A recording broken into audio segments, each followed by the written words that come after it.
이 노래 내가 왜 알고 있는 거지? 부잣집 아들의 과외를 맡게 된 가난한 명문대생 지영은 저택의 복도를 지나다 온몸이 굳어버렸습니다. 반쯤 열린 문틈 사이로 사모님의 콧노래가 흘러나오고 있었던 거예요. 그 소리를 듣는 순간 심장이 멎는 듯 했어요. 가사도 없는 그 독특한 멜로디. 분명 처음 듣는 노래인데 머리가 아닌 몸이 먼저 반응했습니다. 마치 아주 오래전부터 알고 있었던 것처럼요. 대체 지영에게는 무슨 일이 있었던 걸까요? 사연 시작 전 구독과 좋아요를 눌러주시고 어디서 듣고 계신지 댓글 남겨주시면 그곳으로 행운이 가득 깃들기를 바라겠습니다. 오후 4시 대학교 앞 편의점 구석 자리였습니다. 22살의 지영은 컵라면에 뜨거운 물을 붓고 나서 전공 서적을 뒤적거렸어요. 화장기 없는 맨 얼굴에 질질 끄는 낡은 운동화를 신고 있었죠. 오늘따라 유난히 가슴이 두근거렸습니다. 대학교 게시판에서 우연히 발견한 고액 과외 공고 때문이었어요. 평창동. 서울에서도 손꼽히는 부촌이라는 그곳에서 고등학생 아들의 수학 과외 선생님을 구한다는 내용이었습니다. 시급이 다른 과외의 2배가 넘었어요.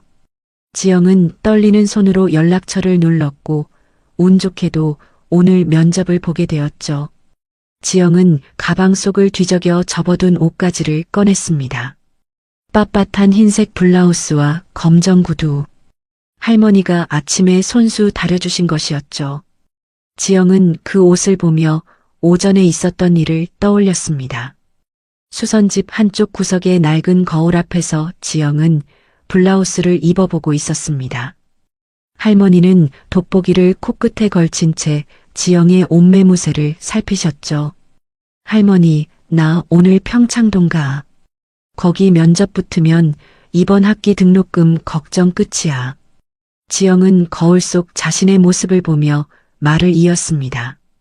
할머니 무릎 치료비도 마련할 수 있어. 이번엔 꼭 붙을 거야. 할머니는 미식렵 서랍에서 뭔가를 꺼내셨습니다. 꼬깃꼬깃 접힌 5만원권 한 장이었죠. 할머니의 투박한 손이 지영의 손바닥 위에 그 돈을 올려놓았습니다. 남의 집 가서 기죽지 마라. 할머니의 목소리는 낮았지만 단단했습니다. 우리 지영이처럼 귀한 애가 어디 있다고. 넌 누구 앞에서도 당당해도 돼. 할머니는 지영의 손을 꼭 잡아주셨습니다. 거칠고 갈라진 손이었지만 그 온기만큼은 세상 어떤 것보다 따뜻했어요. 지영은 그 손의 감촉을 기억하며 편의점 문을 나섰습니다. 평창동으로 가는 버스 안에서 지영은 창밖을 멍하니 바라보았습니다. 버스가 도심을 벗어나 점점 한적한 길로 접어들수록 풍경이 달라졌어요. 지영은 마른 침을 삼켰습니다. 자신이 사는 달동네와는 완전히 다른 세계였죠. 좁은 골목길 대신 넓은 도로가 펼쳐져 있었고 다닥다닥 붙은 낡은 집들 대신 한 채 한 채가 성처럼 버티고 서 있었습니다. 버스에서 내린 지영은 가파른 언덕길을 올랐습니다. 언덕 끝에 도착했을 때 지영은 그 자리에 우뚝 멈춰 섰어요. 떨리는 손으로 인터폰을 눌렀습니다. 잠시 후 기계음과 함께 육중한 철문이 소리 없이 열렸습니다. 정원을 지나 현관으로 가는 길이 아득하게 멀게 느껴졌습니다. 양옆으로 펼쳐진 잔디밭은 골프장처럼 완벽하게 다듬어져 있었고 군데군데 놓인 조각상들은 미술관에서나 볼 법한 것들이었죠. 현관문이 열리고 단정한 차림의 비서가 지영을 맞이했습니다. 비서의 안내를 따라 거실로 들어선 순간 지영은 숨이 멎는 것 같았습니다. 천장이 아찔하게 높았고 한쪽 벽면 전체가 통유리창으로 되어 있어서 정원의 초록빛이 쏟아져 들어왔어요. 거실 한가운데 놓인 소파에 한 남자가 앉아 있었습니다. 50대 중반쯤으로 보이는 그 남자는 서류에서 눈도 떼지 않은 채 물었습니다. 지영 학생? 네, 안녕하세요. 김지영입니다. 지영은 허리를 깊이 숙여 인사했습니다. 박 회장은 그제야 고개를 들어 지영을 위아래로 훑어보았습니다. 그의 눈빛은 차갑고 날카로웠어요. 마치 지영의 가치를 저울질하는 것 같은 시선이었죠. 하준이 녀석이 워낙 까칠해서 과외 선생들이 한 달을 못 버텨요. 박 회장은 서류를 탁자 위에 툭 내려놓으며 말했습니다. 지난 1년 동안 선생이 8명이나 바뀌었어요. 지영 학생은 뭐가 다르죠? 지영은 침을 꿀꺽 삼켰습니다. 심장이 쿵쾅거렸지만 할머니가 아침에 해주신 말씀이 떠올랐습니다. 기죽지 마라. 당당해도 된다. 지영은 고개를 똑바로 들고 대답했습니다. 저는 포기하지 않는 게 전문입니다. 박 회장의 눈썹이 미세하게 꿈틀했습니다. 지영은 말을 이었습니다. 제가 학비를 직접 벌어봐서 아는데요. 귀한 돈 주시는 만큼 하준이가 최소한 공부에 흥미라도 가질 수 있게 끝까지 붙어보겠습니다. 쉽게 포기 안 합니다. 지영의 눈빛은 소탈하면서도 단단했습니다. 박 회장은 잠시 지영을 바라보다가 고개를 끄덕였어요. 좋아요. 오늘 바로 수업 시작해보죠. 지영은 안도의 숨을 내쉬었습니다. 가슴을 짓누르던 긴장감이 조금 풀렸죠. 하지만 그것도 잠시였어요. 박 회장이 자리에서 일어나며 말했습니다. 한 가지 주의할 점이 있어요. 그의 목소리가 갑자기 서늘해졌습니다. 지영은 본능적으로 등줄기가 서늘해지는 것을 느꼈어요. 내 서재는 공적인 업무를 보는 곳이라 외부인은 출입 금지입니다. 박 회장은 복도 끝을 턱으로 가리켰습니다. 묵직한 나무문이 굳게 닫혀 있었어요. 하준이 녀석도 허락 없이는 못 들어오는 곳이니 지영 학생도 서재방만큼은 절대 들어가지 마시오. 그의 눈이 지영의 눈을 똑바로 응시했습니다. 알겠습니까? 그 한마디가 지영의 가슴에 못처럼 박혔습니다. 절대. 그 단어가 유난히 무겁게 느껴졌죠. 지영은 마른 침을 삼키며 고개를 끄덕였습니다. 네, 알겠습니다. 박 회장은 더 이상 말없이 거실을 나갔습니다. 지영은 굳게 닫힌 서재문을 힐끗 바라보았죠. 왠지 모르게 그 문 뒤에 뭔가 거대한 비밀이 숨겨져 있을 것만 같은 느낌이 들었습니다. 하지만 지영은 그 생각을 떨쳐내며 고개를 저었습니다. 첫날부터 쓸데없는 상상을 하면 안 된다고 스스로를 다독였죠. 비서가 지영을 2층으로 안내했어요. 넓은 계단을 올라 긴 복도를 지나는 동안 지영은 이 집의 규모에 다시 한번 놀랐습니다. 그때였죠. 비서의 휴대폰이 울렸어요. 비서는 화면을 확인하더니 난감한 표정을 지었습니다. 죄송합니다. 급한 전화라 잠시만요. 하준 학생 방은 복도 끝 왼쪽입니다. 비서는 그렇게 말하고 급히 아래층으로 내려갔어요. 지영은 홀로 긴 복도에 남겨졌습니다. 정적이 흘렀습니다. 두꺼운 카펫 때문에 발소리조차 나지 않았죠. 지영은 천천히 복도를 걸었습니다. 그때였습니다. 반쯤 열린 문틈 사이로 아주 작은 소리가 흘러나왔습니다. 지영은 발걸음을 멈추었습니다. 누군가 노래를 흥얼거리고 있었습니다. 음조가 높지도 않았고 가사가 있는 것도 아니었습니다. 그저 하고 이어지는 나직한 콧노래였습니다. 그런데 그 멜로디의 박자가 묘했습니다. 한 박자씩 쉬어가는 아주 독특한 리듬이었죠. 지영은 그 자리에 얼어붙었습니다. 심장이 미친 듯이 뛰기 시작했어요. 쿵, 쿵, 쿵. 마치 가슴 안에서 북을 치는 것 같았죠. 머리로는 이해할 수 없었습니다. 처음 듣는 노래인데 왜 이렇게 온몸이 반응하는 걸까요? 손끝이 차가워졌습니다. 온몸에 소름이 돋았죠. 5살. 아주 먼 옛날 꿈속에서나 들었던 것 같은 소리였습니다. 누군가의 품 안에서 그 사람의 가슴에 귀를 대고 들었던 것 같은 진동. 귀가 아니라 온몸의 신경으로 느꼈던 그 미세한 떨림이 지금 이 순간 되살아나고 있었습니다. 지영은 자기도 모르게 가방끈을 꽉 움켜잡았습니다. 손가락이 하얗게 질릴 정도로 세게 쥐었어요.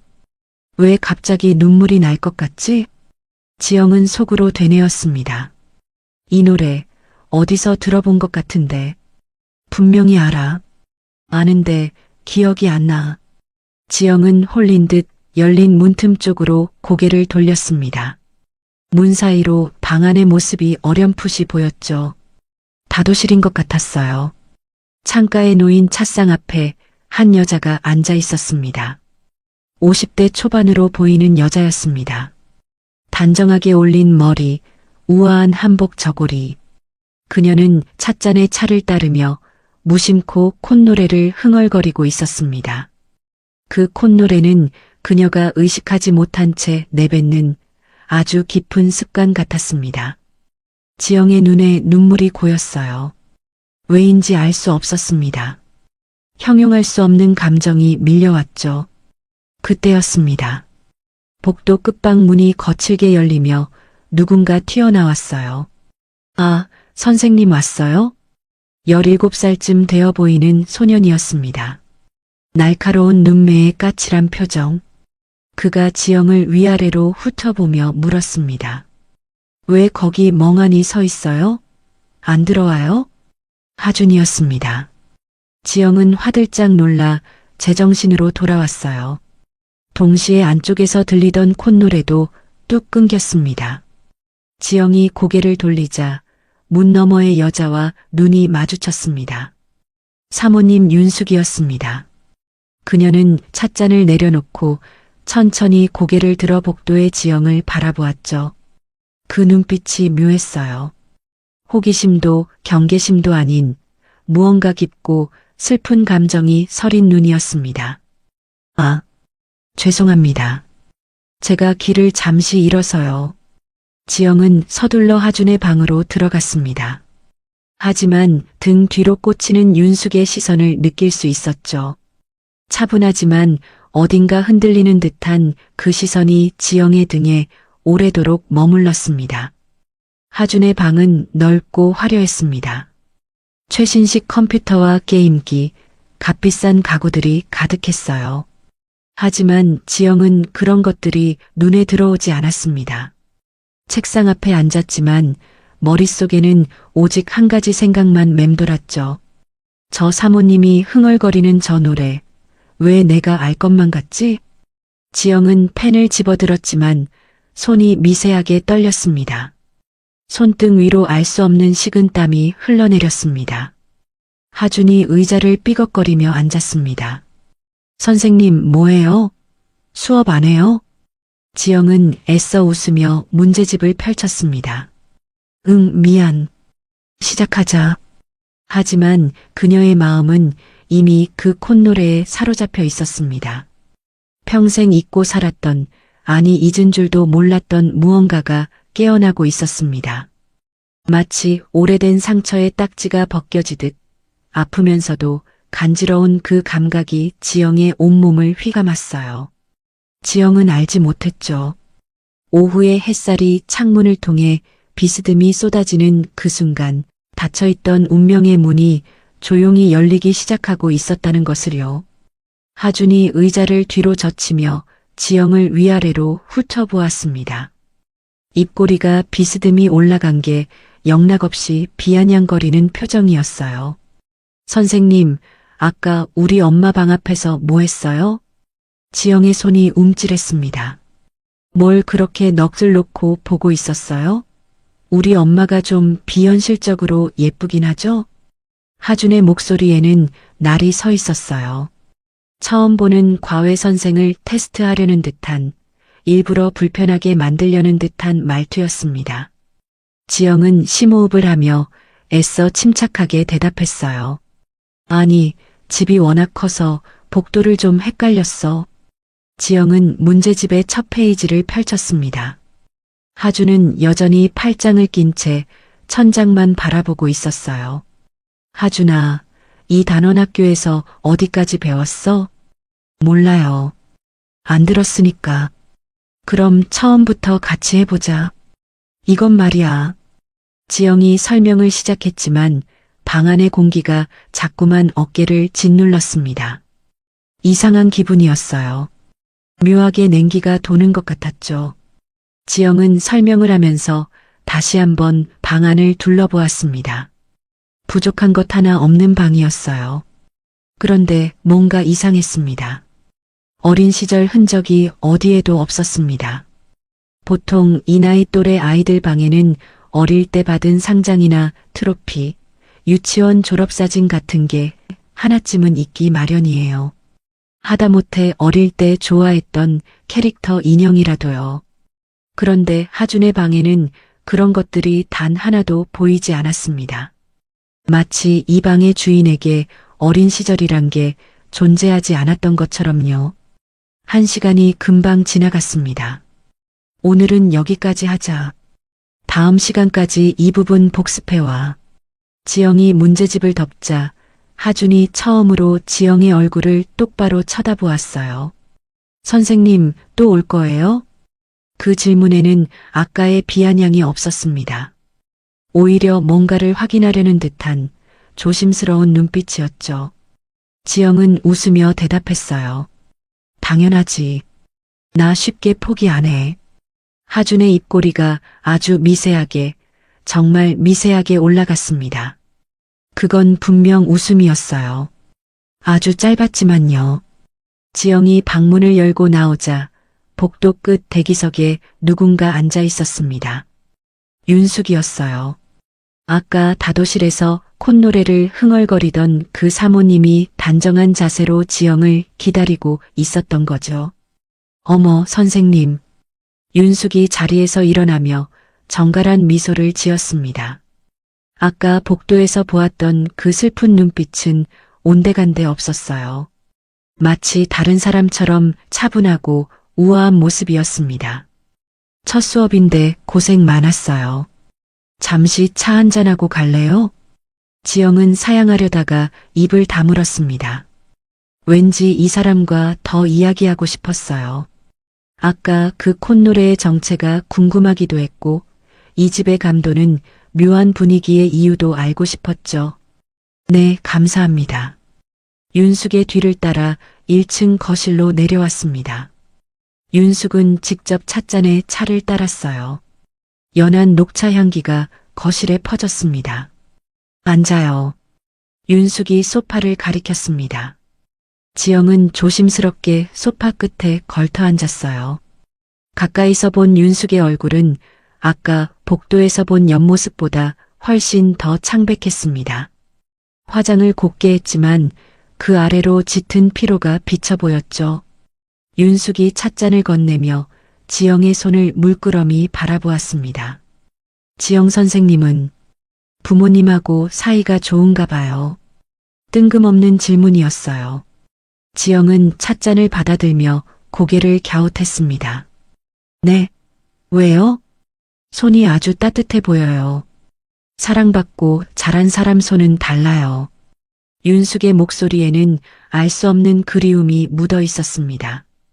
지영은 문득 자신의 거친 손등이 부끄러워졌어요. 설거지하고 빨래하고 할머니 일 도우면서 트고 갈라진 손이었죠. 지영은 얼른 찻잔을 감싸쥐며 손등을 가렸습니다. 아, 전 부모님은 안 계시고요. 할머니랑 둘이 살아요. 아, 그렇구나. 윤숙의 눈빛이 미세하게 흔들렸습니다. 할머니가 수선일을 하셔서 손이 늘 따뜻하세요.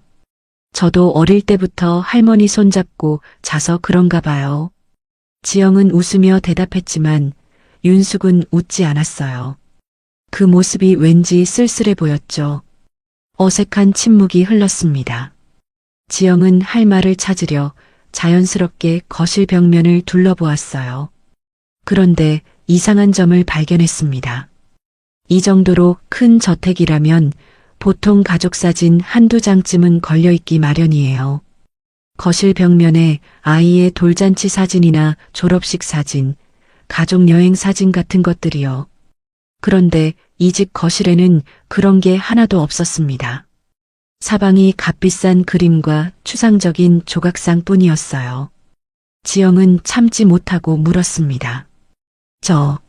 사모님, 근데 하준이가 어릴 때 사진이나 가족 사진은 없네요? 보통 거실에 하나쯤은 걸어두시던데. 그 순간이었습니다. 거실의 공기가 순식간에 얼어붙었어요. 마치 누군가 냉동실 문을 활짝 열어젖힌 것처럼 온도가 뚝 떨어진 것 같았죠. 윤숙의 입가에 머물던 미소가 미세하게 경직되었습니다. 찻잔을 든 손가락에 힘이 들어가 손등에 핏줄이 비쳤어요. 우리 집엔 과거 사진이 별로 없어요. 윤숙의 목소리가 한 톤 낮아졌습니다. 그저 앞만 보고 사느라. 옛날 것은 다 정리했거든요. 지영은 윤숙의 표정을 살폈습니다. 무표정했지만 그 무표정함이 오히려 뭔가를 숨기고 있다는 걸 말해주는 것 같았어요. 윤숙은 찻잔 속의 찬물만 멍하니 바라보았습니다. 그 모습이 마치 거대한 유리 성 안에 갇힌 채 과거를 통째로 도려낸 사람처럼 보였죠. 지영은 더 이상 묻지 않았습니다. 물으면 안 될 것 같았어요. 차 맛있게 마셨습니다. 저 이만 일어나 볼게요. 지영이 자리에서 일어나려는 순간 윤숙의 하얀 실크 블라우스 소매가 눈에 들어왔습니다. 소매 끝에 실밥 하나가 길게 빠져나와 있었어요. 수선집 손녀로 자란 지영에게는 그런 게 눈에 확 띄었습니다. 지영은 무의식적으로 손을 뻗었어요. 사모님, 소매에 실밥이 붙었네요. 제가 떼드릴게요. 하지만 지영의 손가락이 소매에 닿기도 전이었습니다. 악! 윤숙이 비명에 가까운 소리를 지르며 몸을 뒤로 확 뺐어요. 윤숙의 얼굴이 순식간에 하얗게 질렸죠. 지영은 그 자리에 얼어붙었어요. 손을 뻗은 자세 그대로 멈춰버렸죠. 미안해요. 윤숙이 떨리는 목소리로 말했습니다. 내가 결벽증이 좀 있어서 누가 갑자기 몸에 손 떼는 걸 잘 못 참거든요. 윤숙은 자신의 손목을 움켜쥐며 작게 떨고 있었어요.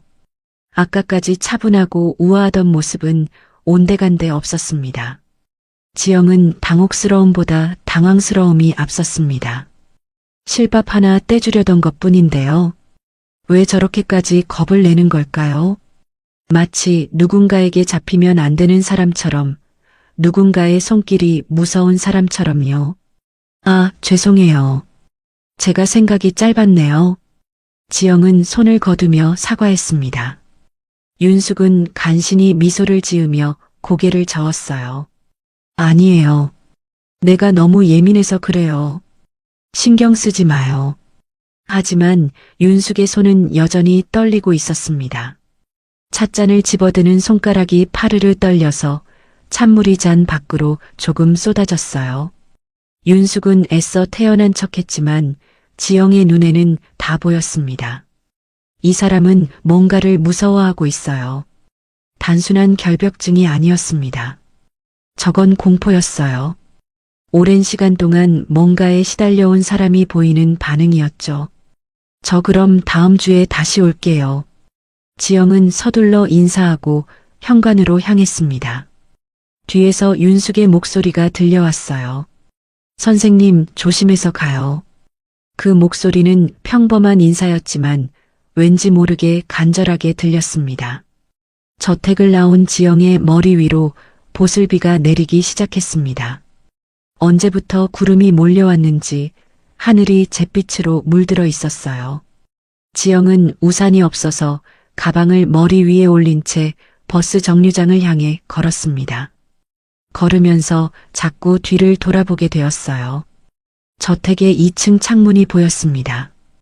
커튼 사이로 희미한 불빛이 새어나왔죠.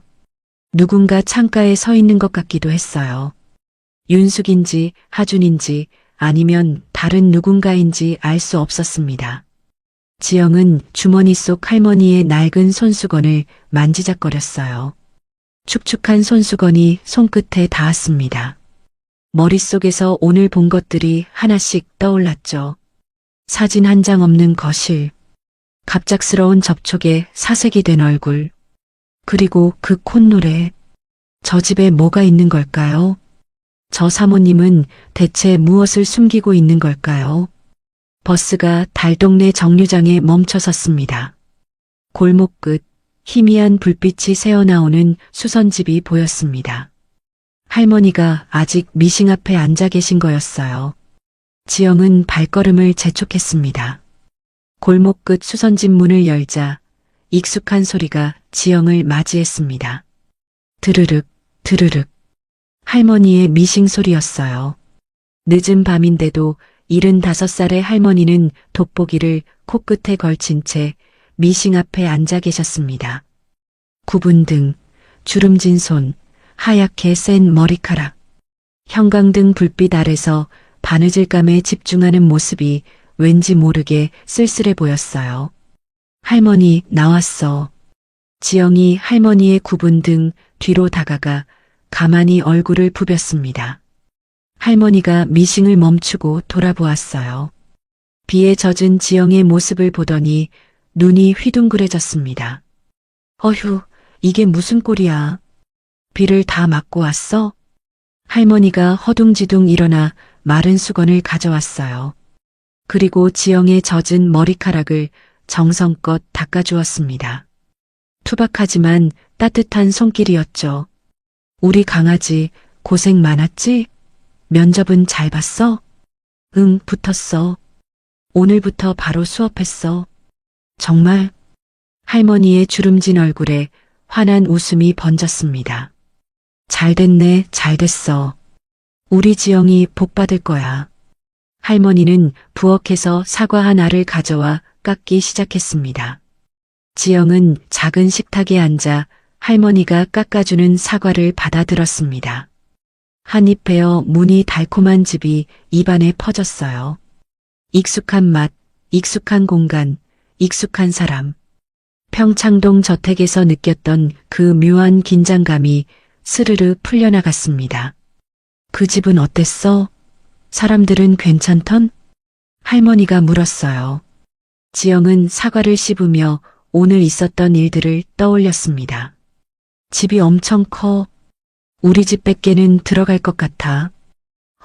그렇게나? 응. 근데 좀 이상해. 이상해? 뭐가? 지영은 잠시 망설이다가 입을 열었어요. 그 집 사모님 있잖아. 근데 그 사모님이 흥얼거리는 노래가 있었거든. 할머니는 여전히 사과를 깎으며 듣고 있었습니다. 근데 그 노래가 왠지 너무 익숙했어. 익숙했어? 응. 처음 듣는 노랜데 가슴이 막 저릿한 거야. 지영은 가슴에 손을 얹으며 말을 이었어요. 꼭 아주 예전에 들어본 것 같더라고. 머리로는 모르겠는데 몸이 먼저 반응하는 느낌? 심장이 막 뛰고 눈물이 날 것 같고. 할머니의 손이 멈췄습니다.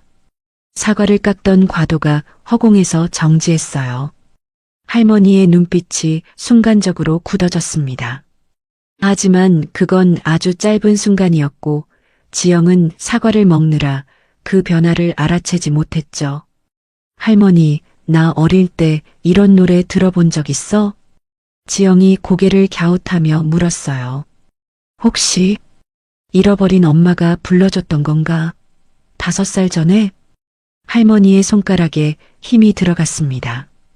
과도를 쥔 손등에 핏줄이 비쳤어요. 할머니는 애써 표정을 감추며 다시 사과를 깎기 시작했습니다. 하지만 아까와 달리 손놀림이 어딘가 어색했어요. 껍질이 두껍게 깎이더니 결국 중간에서 뚝 끊어져 버렸죠. 글쎄다. 할머니의 목소리가 평소보다 한 톤 낮아졌습니다. 어릴 땐 원래 노래를 많이 듣고 자라서 그런 거 아니겠니? 텔레비전에서도 나오고 라디오에서도 나오고 비슷한 노래가 얼마나 많은데. 할머니는 지영의 손을 꼭 잡았어요. 거칠고 갈라진 손이었지만 그 안에 담긴 힘이 평소보다 강했습니다. 너무 신경 쓰지 마. 그냥 우연이야. 지영은 고개를 끄덕였어요. 할머니가 그렇다면 그런 거겠죠. 그래, 그런가 보다. 내가 괜히 예민했나 봐. 지영은 남은 사과를 입에 털어넣으며 자리에서 일어났습니다.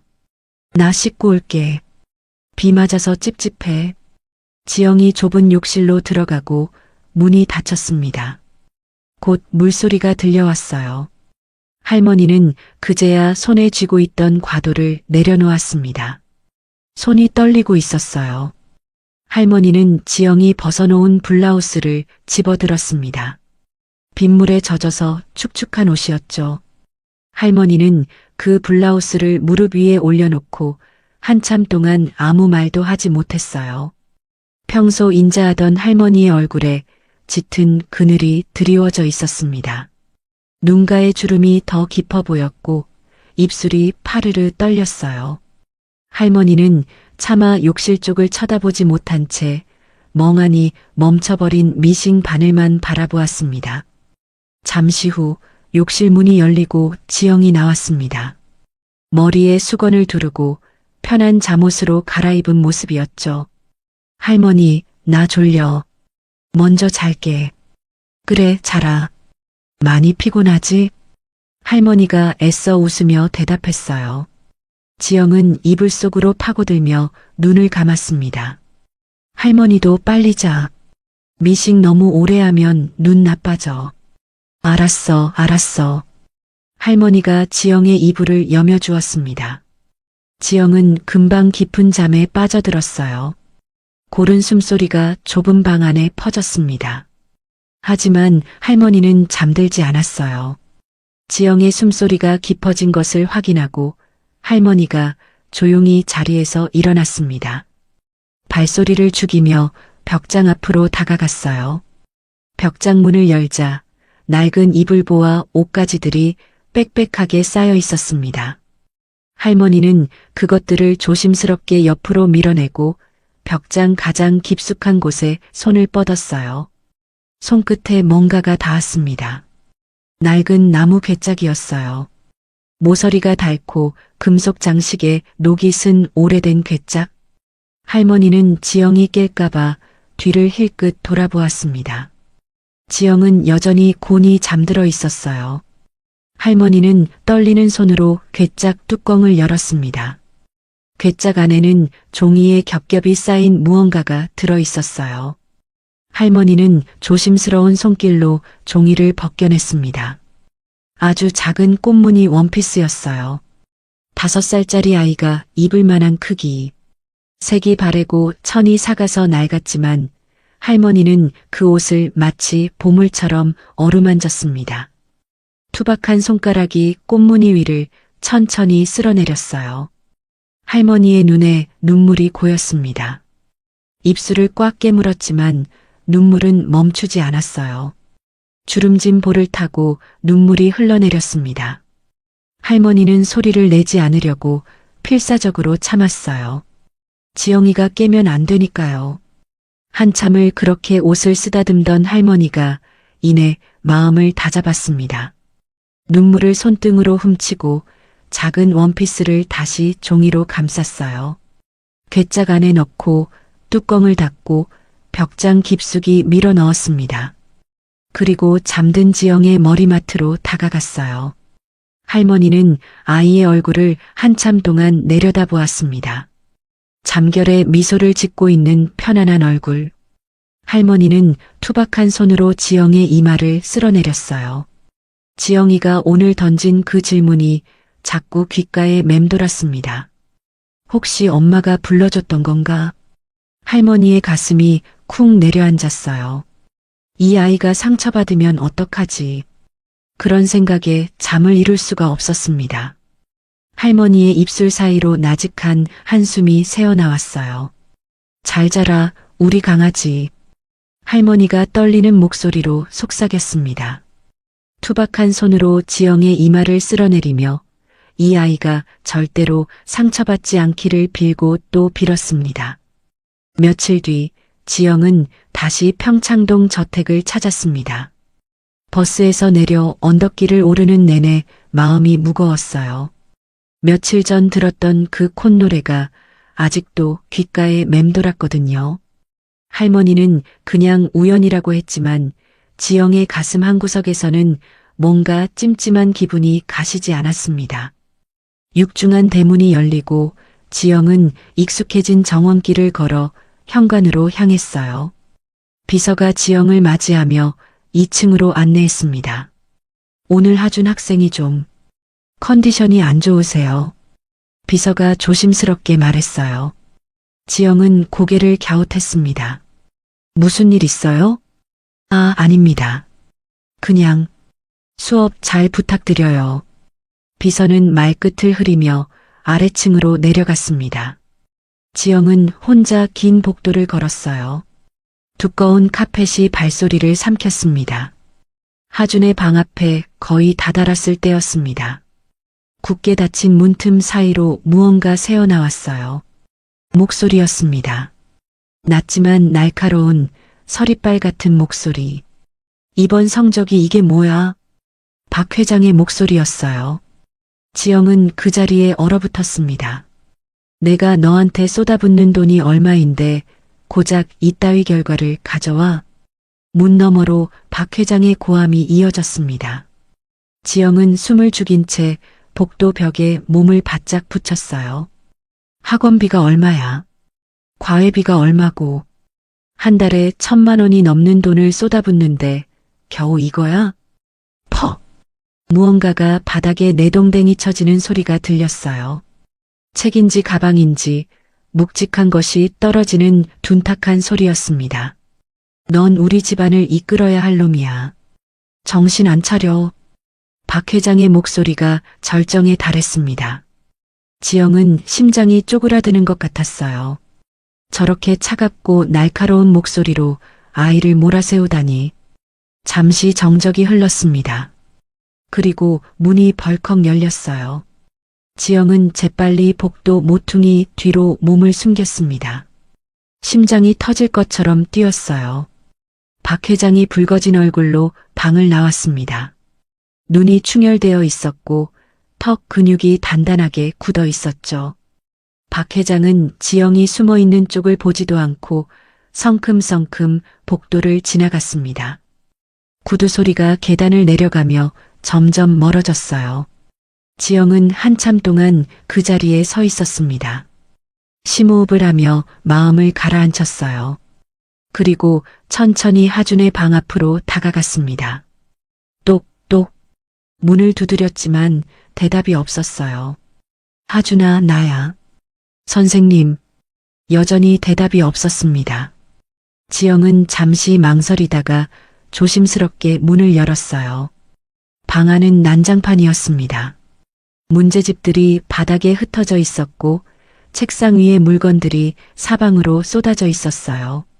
구석에는 가방이 처박혀 있었고 의자는 쓰러져 있었습니다. 아까 들었던 그 둔탁한 소리의 정체를 알 것 같았죠. 하준은 창가에 서 있었습니다. 창밖만 멍하니 바라보며 지영이 들어온 것도 모르는 척했어요. 아니, 어쩌면 정말로 모르는 것일 수도 있었습니다. 그만큼 깊이 빠져 있는 것 같았거든요. 지영은 말없이 방 안으로 들어갔어요. 바닥에 흩어진 문제집들을 하나씩 주워 담기 시작했습니다. 구겨진 종이를 펴고 쓰러진 의자를 일으켜 세웠죠. 뭐해요? 하준의 목소리가 들렸어요. 여전히 창밖을 보고 있었습니다. 청소. 지영이 짧게 대답했어요. 안 해도 돼요. 어차피 가정부 아줌마가 치울 거니까. 내가 하고 싶어서 하는 거야. 지영은 계속 책들을 주워 담았습니다. 하준은 그제야 고개를 돌려 지영을 바라보았어요. 오늘 수업하기 싫으면 그냥 가요. 하준의 목소리에는 분노가 없었습니다. 오히려 깊은 허무함이 서려 있었죠. 화가 난 사람의 목소리가 아니라 모든 걸 포기한 사람의 목소리였어요. 어차피 나한테 기대하는 사람 아무도 없으니까. 지영의 손이 멈췄습니다. 책을 든 채로 하준을 바라보았어요. 선생님도 돈 때문에 온 거잖아요. 다른 선생들이랑 똑같이. 하준이 씁쓸하게 웃었습니다. 한 달만 버티면 돼요. 그러면 잘리든 그만두든 상관없을 거 아니에요. 지영은 대답하지 않았어요. 대신 주워 담은 책들을 책상 위에 올려놓고 하준의 책상 앞에 앉았습니다. 의자를 끌어당겨 자리를 잡았죠. 하준이 의아한 표정으로 지영을 바라보았어요. 뭐해요?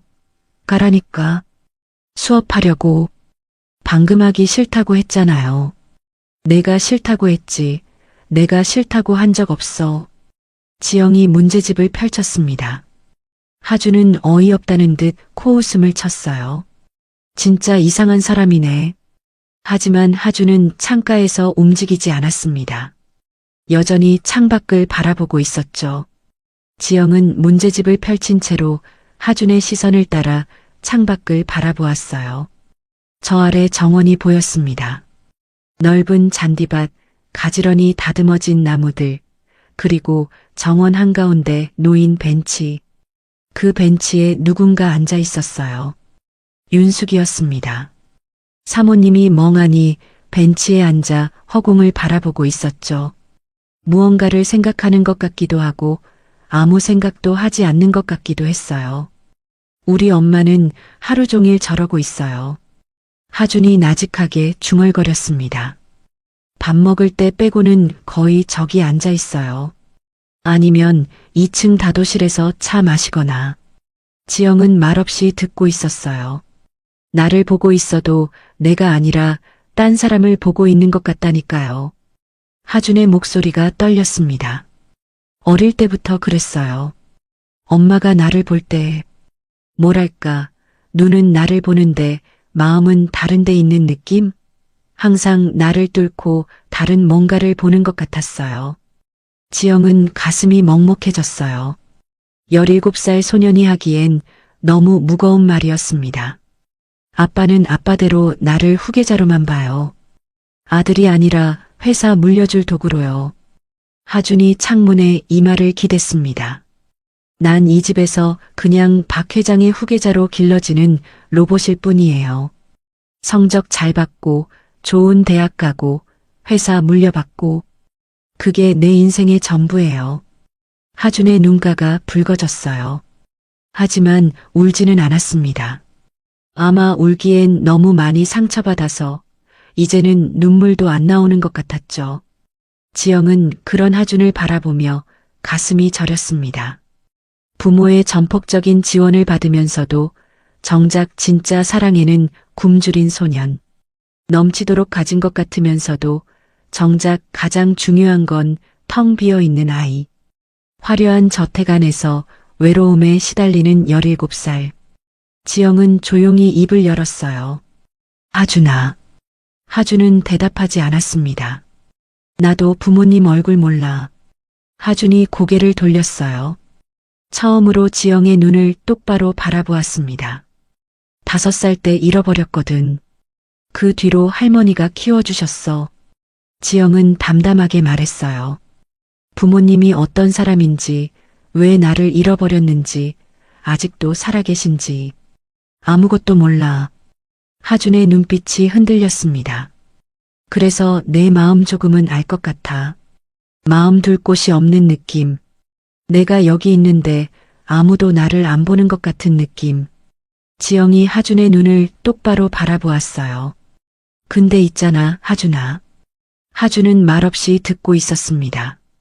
부모님이 널 어떻게 보든 그건 부모님 사정이야. 지영의 목소리가 단호해졌어요.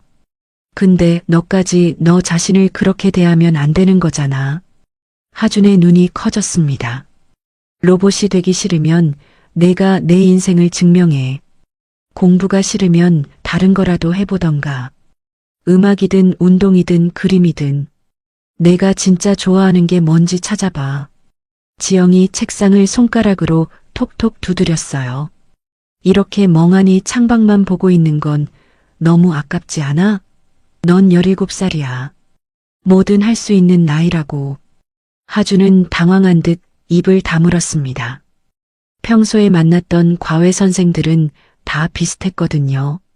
돈만 보고 비위 맞추고 하준이 공부 안 해도 대충 넘어가고 한 달 버티다 그만두고 그런 선생들만 봐왔는데 지영은 달랐습니다. 돈 때문에 왔으면서 돈 얘기는 안 하고 공부하기 싫다는데 억지로 시키려 하고 심지어 이렇게 직접적으로 일침을 놓는 사람은 처음이었어요. 선생님 좀 이상해요. 하준이 작게 중얼거렸습니다. 다른 선생들은 다 내 비위 맞춰줬거든요. 공부하기 싫으면 안 해도 된다. 힘들면 쉬어라. 그런 말만 했어요. 그래서 다 한 달 만에 잘렸잖아. 지영이 웃으며 대답했어요. 난 안 잘릴 거야. 끝까지 붙어 있을 거니까 각오해. 하준의 입꼬리가 미세하게 올라갔습니다. 웃음이라고 하기엔 너무 작았지만 분명히 웃음이었어요. 지영이 문제집을 하준 앞으로 밀었습니다. 자, 이제 수업하자. 오늘 여기서부터 할 거야. 하준은 잠시 문제집을 내려다보았어요. 그리고 한숨을 쉬며 창가에서 걸어왔습니다. 쓰러져 있던 의자를 일으켜 세우고 책상 앞에 앉았죠. 진짜 이상한 사람. 하준이 중얼거리며 펜을 집어들었습니다. 지영은 웃으며 문제를 설명하기 시작했어요. 하준은 마지못해 듣는 척했지만 아까보다는 훨씬 집중하는 눈빛이었습니다. 수업이 끝나갈 무렵이었어요. 지영은 문제를 푸는 하준의 옆모습을 바라보았습니다. 찡그린 눈썹, 깨문 입술, 펜을 꼭 쥔 손가락. 까칠하고 냉소적인 겉모습 뒤에 숨겨진 사랑받고 싶어하는 17살 소년의 얼굴이 보였어요. 화려한 저택에서 외로운 소년. 낡은 수선집에서 고단하지만 사랑받는 소녀. 겉모습은 극과 극이었지만 지영은 의외로 하준에게 묘한 동질감을 느꼈습니다. 나도 내 부모가 누군지 모르고 얘도 부모 곁에 있으면서 진짜 사랑을 갈구하고 우리 둘 다 마음 둘 곳 없는 처지는 매한가지구나. 지영은 창밖을 바라보았어요. 정원의 벤치에는 여전히 윤숙이 앉아 있었습니다. 멍하니 허공을 바라보는 모습이 며칠 전 처음 만났을 때와 똑같았죠. 역시 이 집에는 뭔가 있어요. 지영은 직감했습니다. 하준이 저렇게 삐뚤어진 이유, 윤숙이 저렇게 공허한 눈을 하고 있는 이유, 박 회장이 저렇게 차가운 이유. 그 모든 것의 뿌리에 뭔가 거대한 비밀이 숨겨져 있을 것 같았어요. 선생님, 다 풀었어요. 하준의 목소리에 지영은 생각에서 깨어났습니다. 어디 봐. 지영이 하준의 문제집을 확인했어요. 틀린 문제가 몇 개 있었지만 처음보다 훨씬 나아졌습니다. 잘했어. 다음 시간까지 여기 복습해와. 지영이 문제집을 덮으며 말했어요. 하준은 고개를 끄덕였습니다. 선생님, 지영이 가방을 챙기려는데 하준이 불렀어요. 왜? 그냥 오늘 고마웠어요. 하준이 고개를 숙인 채 작게 말했습니다. 귀끝이 살짝 빨개져 있었어요. 지영은 웃으며 대답했습니다. 다음 주에 또 올게. 도망가지 마. 하준이 피식 웃었어요. 처음으로 제대로 된 웃음을 보여준 거였습니다. 저택을 나서며 지영은 다시 한번 정원을 바라보았어요. 윤숙은 여전히 벤치에 앉아 있었습니다. 석양빛이 그녀의 창백한 얼굴 위로 쏟아지고 있었죠. 저 사람은 대체 무엇을 잃어버린 걸까요? 그리고 이 집은 대체 무엇을 숨기고 있는 걸까요? 지영은 알 수 없는 예감에 심장이 두근거렸습니다. 무언가 거대한 것이 다가오고 있다는 느낌. 하지만 그게 뭔지는 아직 알 수 없었어요. 언덕길을 내려가며 지영은 생각했습니다. 다음에 오면 조금 더 알 수 있을까요? 이 집의 비밀을요. 그리고 내 가슴을 뛰게 하는 그 콧노래의 정체를요. 그날 이후로 한 달이 흘렀습니다. 지영의 단호한 일침이 있은 후 하준의 태도가 조금씩 달라지기 시작했어요. 처음에는 지영의 눈치를 보며 마지못해 펜을 잡았지만 수업이 거듭될수록 변화가 눈에 띄었습니다. 선생님, 이 문제 어떻게 푸는 거예요? 학교에서 선생님이 설명했는데 하나도 모르겠어요. 하준이 처음으로 먼저 질문을 했어요. 지영은 속으로 놀랐지만 내색하지 않고 문제를 들여다보았습니다. 아, 이거 학교에서는 공식 대입해서 풀라고 했지? 네. 근데 공식이 왜 이렇게 되는지를 모르겠으니까 외워지지가 않아요. 지영은 연습장을 꺼내 그림을 그리기 시작했어요. 공식 외우지 마. 내가 알려주는 방식으로 해봐. 지영은 어려운 수학 문제를 자기만의 방식으로 풀어주었습니다. 공식을 달달 외우게 하는 대신 왜 그런 공식이 나오는지 원리부터 설명했죠. 그림도 그리고 일상생활 예시도 들고 때로는 농담도 섞어가면서요. 아, 이래서 이렇게 되는 거였어요? 하준의 눈빛에 생기가 돌았습니다. 이해가 되니까 재미있어진 거예요. 선생님, 학교 꼰대들보다 훨씬 잘 가르치는데요? 하준이 툭 던지듯 말했어요. 칭찬치고는 표현이 좀 그랬지만 지영은 그 말 한마디에 하준의 마음의 벽이 무너지고 있음을 느꼈습니다. 꼰대라니, 선생님들한테 그러면 안 되지. 아, 근데 진짜 그래요. 질문하면 짜증내고 설명은 교과서 읽는 거랑 똑같고. 하준이 투덜거렸지만 표정은 밝았어요. 처음 만났을 때의 그 냉소적인 얼굴이 아니었습니다.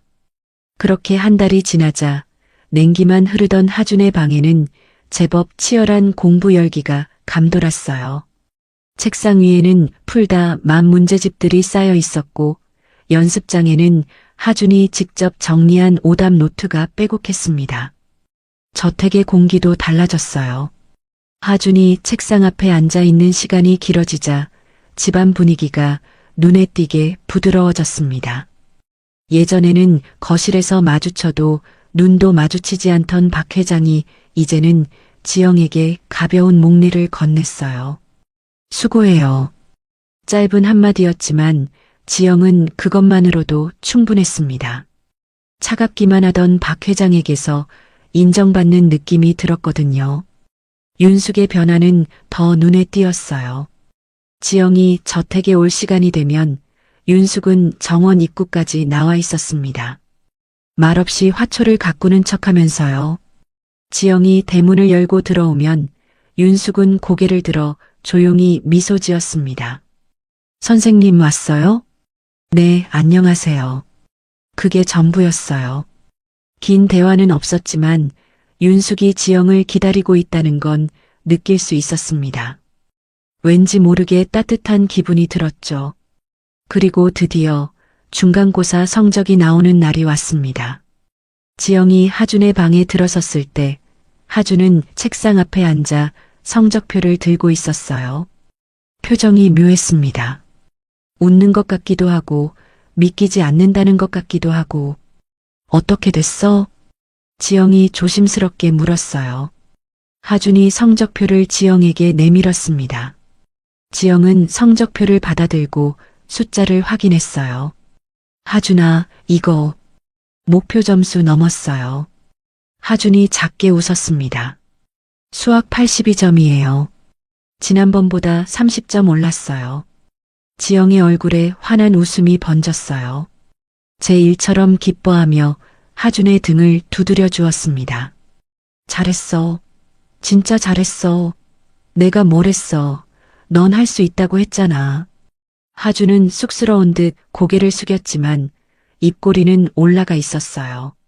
처음으로 누군가에게 진심으로 칭찬받는 기분이었거든요. 그때 방문을 노크하는 소리가 들렸습니다. 똑똑. 들어오세요. 하준이 대답하자 문이 열리고 윤숙이 들어왔어요. 손에는 예쁘게 깎은 과일이 담긴 쟁반을 들고 있었습니다. 사과, 배, 포도. 정성스럽게 깎아서 가지런히 담아놓은 과일들이었죠. 성적표 봤어. 윤숙의 얼굴에는 한 달 전에 그 서늘한 그림자가 없었습니다. 대신 자식을 향한 순수한 안도감이 서려 있었어요. 선생님, 정말 고마워요. 윤숙이 지영을 바라보며 말했습니다. 하준이가 이렇게 웃으면서 공부하는 거 처음 봐요. 지영은 어깨를 으쓱했어요. 제가 한 건 별로 없어요. 하준이가 열심히 한 거죠. 아니에요. 선생님 오고 나서 하준이가 많이 달라졌어요. 밥도 잘 먹고 말도 많아지고. 윤숙은 쟁반을 책상 위에 내려놓았습니다. 그리고 책상 위에 어질러진 연습장들을 정리하는 지영의 모습을 가만히 지켜보았어요. 지영은 연습장을 모아서 가지런히 쌓고 펜을 필통에 넣고 떨어진 지우개 가루를 치우려 고개를 숙였습니다. 그때였어요. 윤숙이 지영의 어깨 위로 흘러내린 머리카락을 조심스레 넘겨주었습니다. 공부 가르치느라 머리가 다 내려온 줄도 몰랐네요. 아주 자연스럽고 포근한 손길이었어요. 지영은 그 손길에 몸이 굳었습니다. 지난번에 실밥을 떼려고 했을 때 윤숙이 얼마나 놀라며 몸을 뺐는지 기억났거든요. 그때는 결벽증이라며 누가 몸에 손 떼는 걸 못 참는다고 했는데 지금은 정반대였어요. 그런데 그 순간이었습니다. 윤숙의 소매 끝에서 훅 하고 향기가 끼쳐왔어요. 샴푸 향기였습니다. 화려한 저택과는 어울리지 않는 아주 깨끗하고 소박한 냄새. 비싼 향수 같은 게 아니라 그냥 깨끗한 비누 향 같은 것이었어요. 그 냄새가 지영의 폐부 깊숙이 박혔습니다. 지영은 펜을 쥔 채 그대로 얼어붙었어요. 심장이 쿵쾅거리기 시작했습니다. 머리로는 이해할 수 없었어요. 그냥 샴푸 향기인데 왜 이렇게 가슴이 뛰는 걸까요? 17년 전, 기억의 아주 먼 심연 속에서 무언가가 떠올랐습니다. 누군가의 품 안, 따뜻한 체온, 그리고 이 냄새, 나를 꼭 안아주던 누군가의 품속 냄새. 머리로는 기억나지 않았어요. 하지만 심장이 먼저 반응했습니다. 쿵, 쿵, 쿵. 가슴 안에서 북소리가 울렸어요. 지영의 눈에 눈물이 고였습니다. 왜 우는지 몰랐어요. 그냥 눈물이 나왔습니다. 울컥하고 차오르는 감정을 도저히 주체할 수가 없었죠. 지영은 고개를 들어 윤숙을 올려다보았습니다. 사모님, 목소리가 떨렸어요. 사모님한테선 꼭 우리 엄마 같은 냄새가 나요. 윤숙의 손이 허공에서 멈췄습니다. 아주 오래전부터 알고 있었던 것 같은 그런 냄새요. 지영의 뜬금없는 말에 방 안에 정적이 흘렀어요. 하준도 고개를 들어 두 사람을 의아하게 쳐다보았습니다. 선생님, 무슨 말이에요? 하준이 물었지만 지영은 대답하지 못했어요. 윤숙만 바라보고 있었습니다. 윤숙의 표정이 묘하게 변했어요. 당황한 것 같기도 하고 놀란 것 같기도 하고 그리고 뭔가 다른 감정이 스쳐 지나간 것 같기도 했습니다. 내가 쓰는 샴푸가 좀. 윤숙이 머뭇거리며 말했어요. 옛날 향이 나긴 하죠. 요즘 사람들은 잘 안 쓰는 종류라서. 윤숙은 희미하게 웃었습니다. 지영 선생님, 어머니도 이 향을 좋아하셨나 보네요. 그 말을 끝으로 윤숙은 방을 나갔어요. 문이 닫히고 발소리가 복도를 지나 멀어져 갔습니다. 지영은 한동안 펜을 잡지 못했어요. 손이 떨렸습니다. 가슴 한구석이 뻥 뚫린 것처럼 허전했어요. 아까 맡은 그 향기가 아직도 코끝에 남아있는 것 같았습니다. 온몸을 휘감고 있는 듯한 기분이었죠.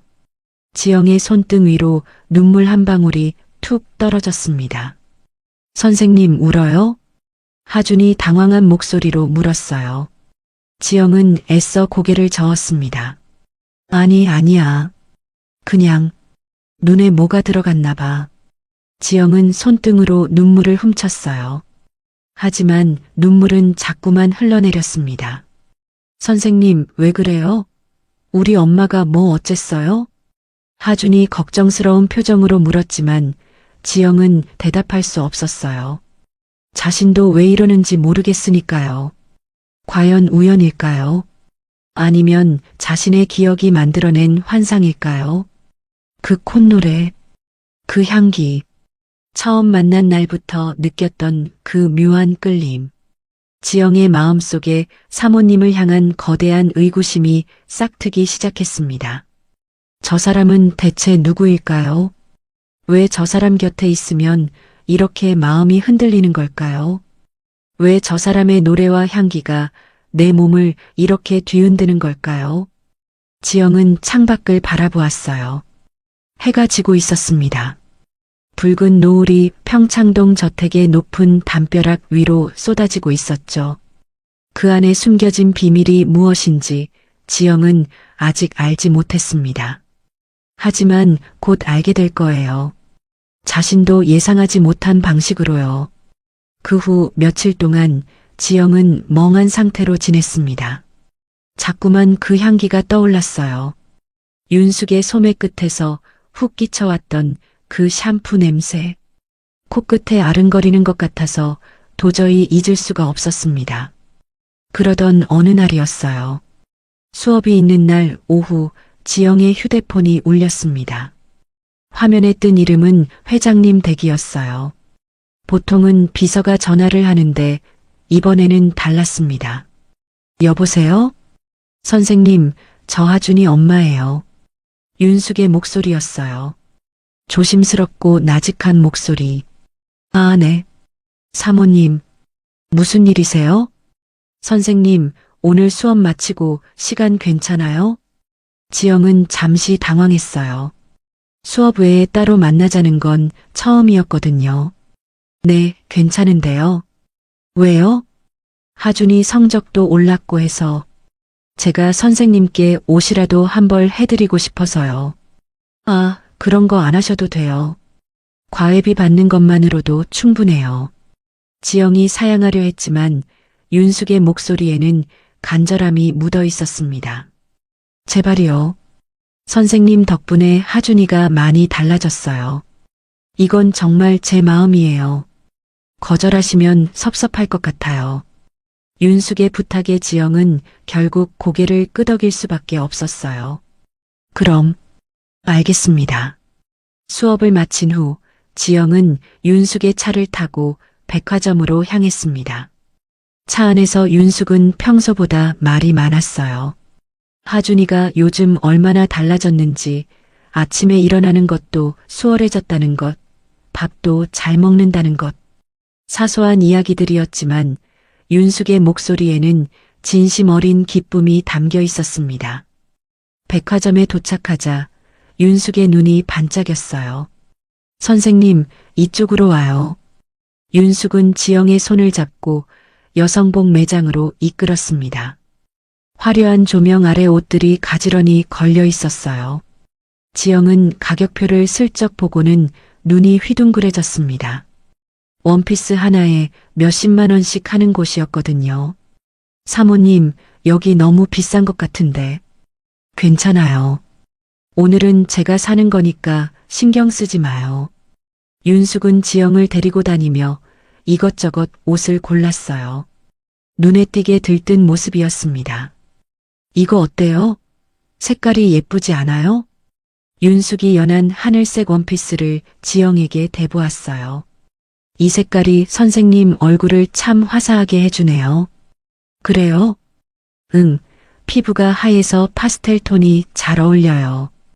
윤숙은 다른 옷도 가져왔습니다. 이건 어때요? 소재가 부드러워서 편할 거예요. 수업할 때 입어도 좋을 것 같고. 윤숙은 옷의 촉감을 만져보며 세심하게 골랐어요. 마치 딸 옷을 사주는 엄마처럼요. 지영은 그런 윤숙을 바라보며 묘한 기분이 들었습니다. 단순히 과외 선생에게 고마워하는 학부모의 모습이 아니었어요. 뭔가 더 깊은 감정이 담겨 있는 것 같았죠. 선생님, 이거 한번 입어봐요. 윤숙이 아이보리색 원피스를 건넸습니다. 깔끔하면서도 우아한 디자인이었어요.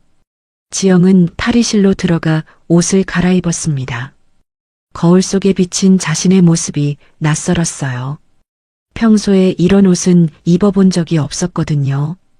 탈의실 문을 열고 나왔을 때 윤숙의 반응은 예상 밖이었습니다.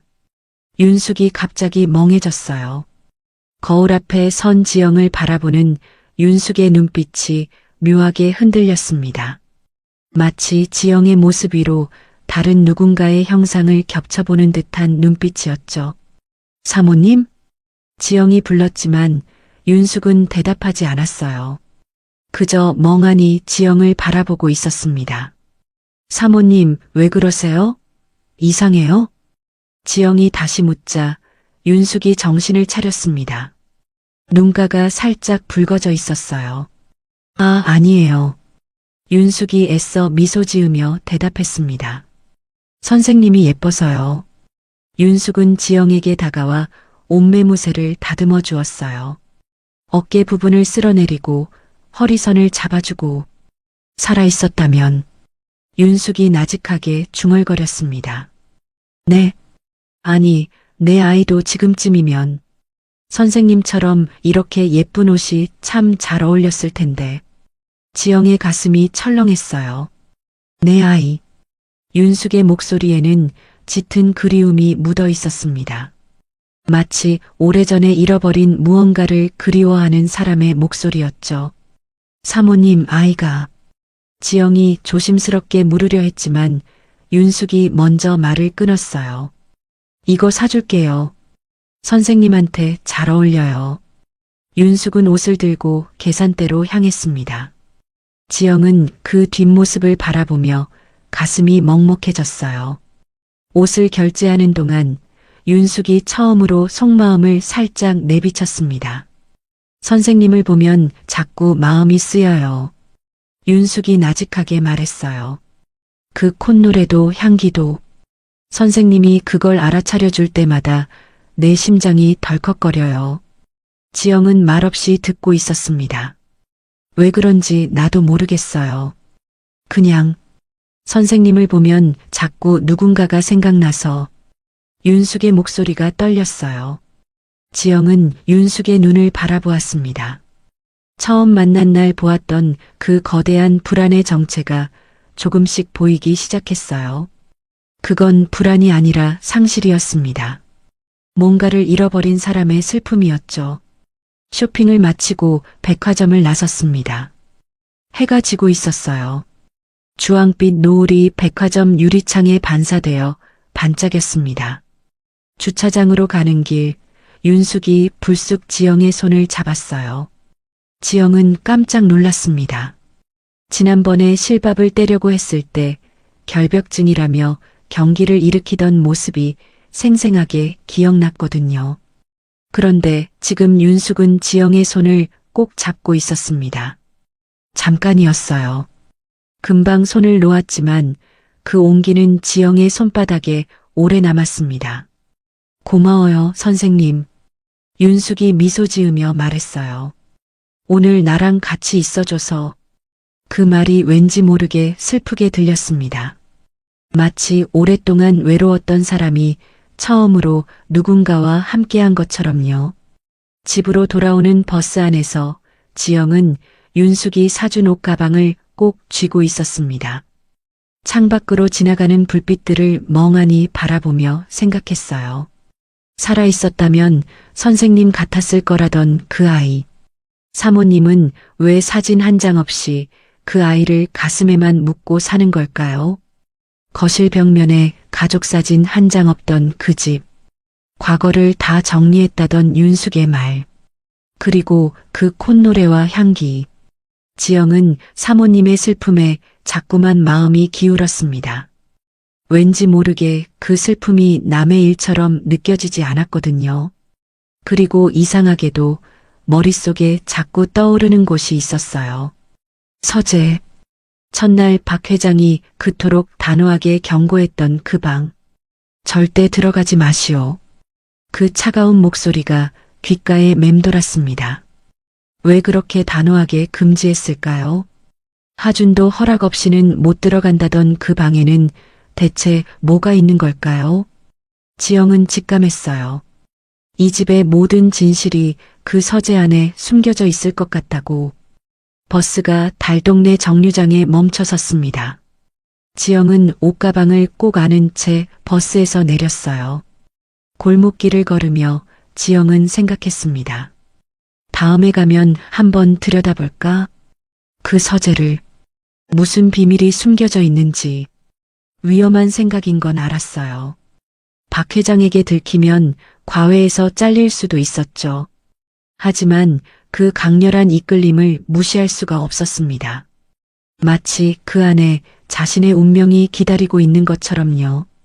수선집 불빛이 보였습니다.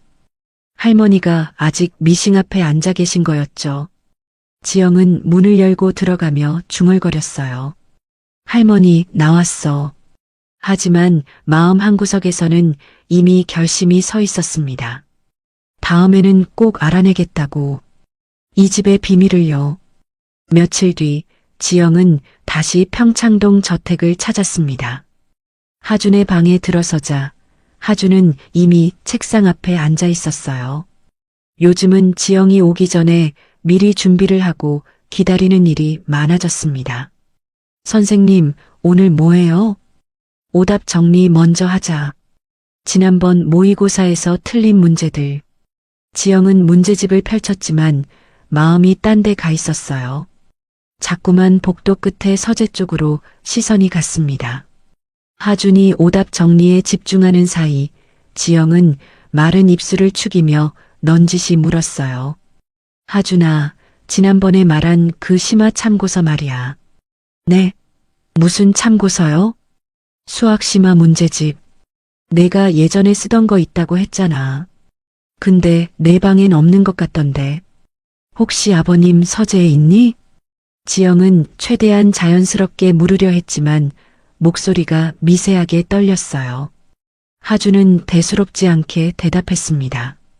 아, 그거요? 아마 서재 왼쪽 책장에 있을걸요. 그래. 네. 아빠가 예전에 제 참고서들 거기다 모아뒀거든요. 아빠 지금 회사 갔으니까 그냥 가서 찾아봐요. 별일이야 있겠어요? 하준은 다시 문제집에 고개를 박았습니다. 지영의 심장이 쿵쾅거리기 시작했어요. 그럼 잠깐 다녀올게. 지영은 자리에서 일어났습니다. 다리가 후들거렸지만 애써 평온한 척했어요. 복도로 나섰습니다. 긴 복도 끝에 서재의 육중한 나무 문이 보였어요. 두꺼운 카펫이 발소리를 삼켰습니다. 지영은 천천히, 아주 천천히 서재 앞으로 다가갔어요. 박 회장의 차가운 목소리가 귓가에 쟁쟁했습니다. 절대 들어가지 마시오. 첫날 들었던 그 경고. 하준도 허락 없이는 못 들어간다던 그 방. 지영은 주변을 한번 살폈어요. 복도에는 아무도 없었습니다. 집안이 조용했어요. 지영의 손이 차가운 금속 문고리를 잡았어요. 손이 떨렸습니다. 심장이 터질 것처럼 뛰었어요. 하지만 멈출 수가 없었습니다. 마치 무언가에 이끌리듯 지영은 문고리를 돌렸어요.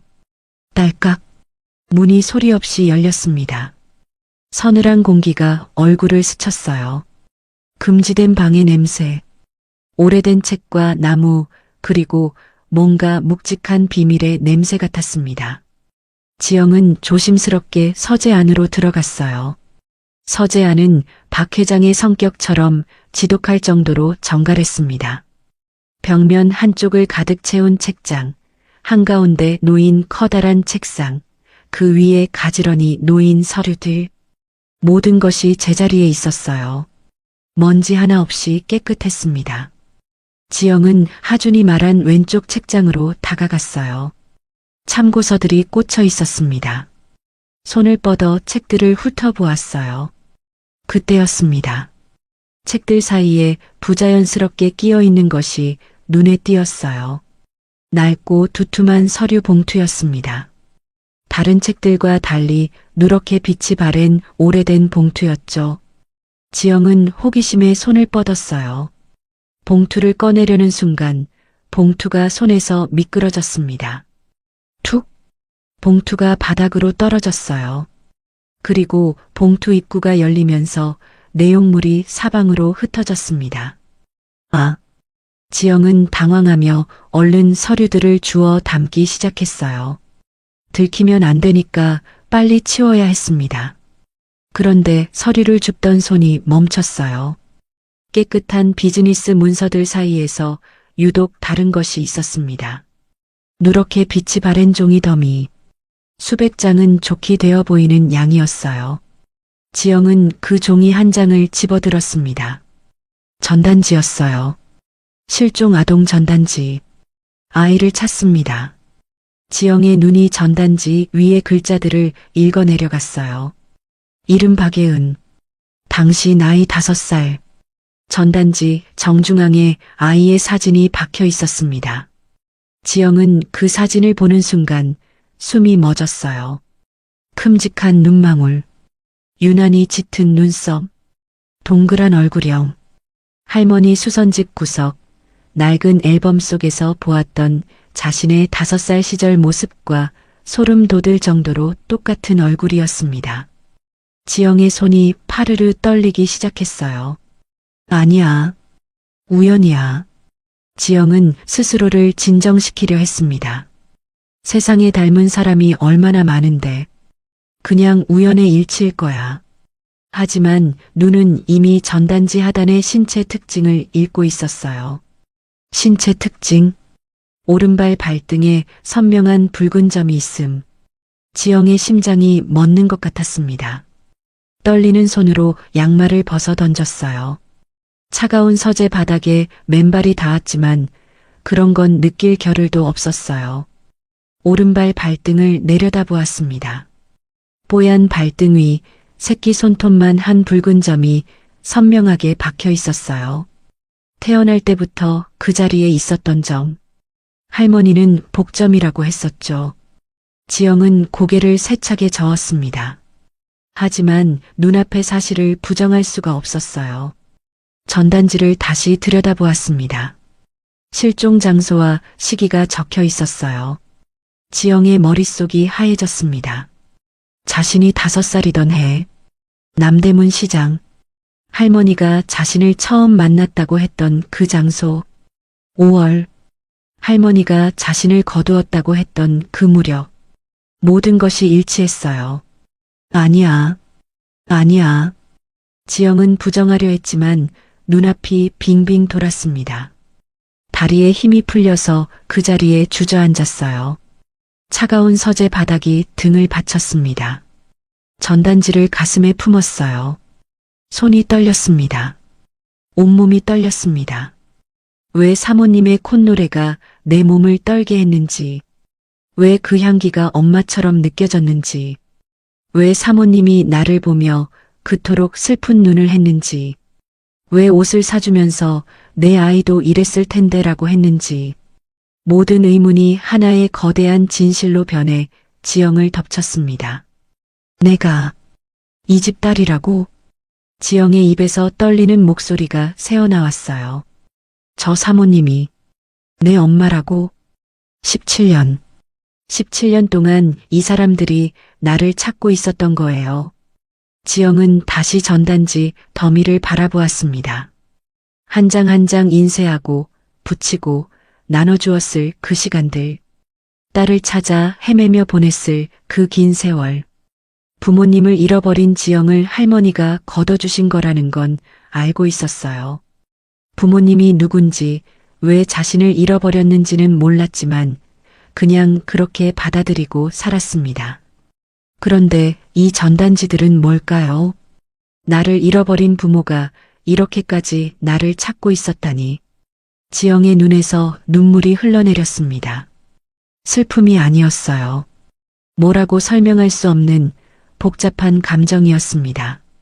전단지를 꼭 움켜잡은 채 서재 바닥에 주저앉았어요. 눈물이 멈추지 않았습니다. 전단지 위로 굵은 눈물방울이 툭, 툭 떨어졌어요. 얼마나 시간이 흘렀을까요?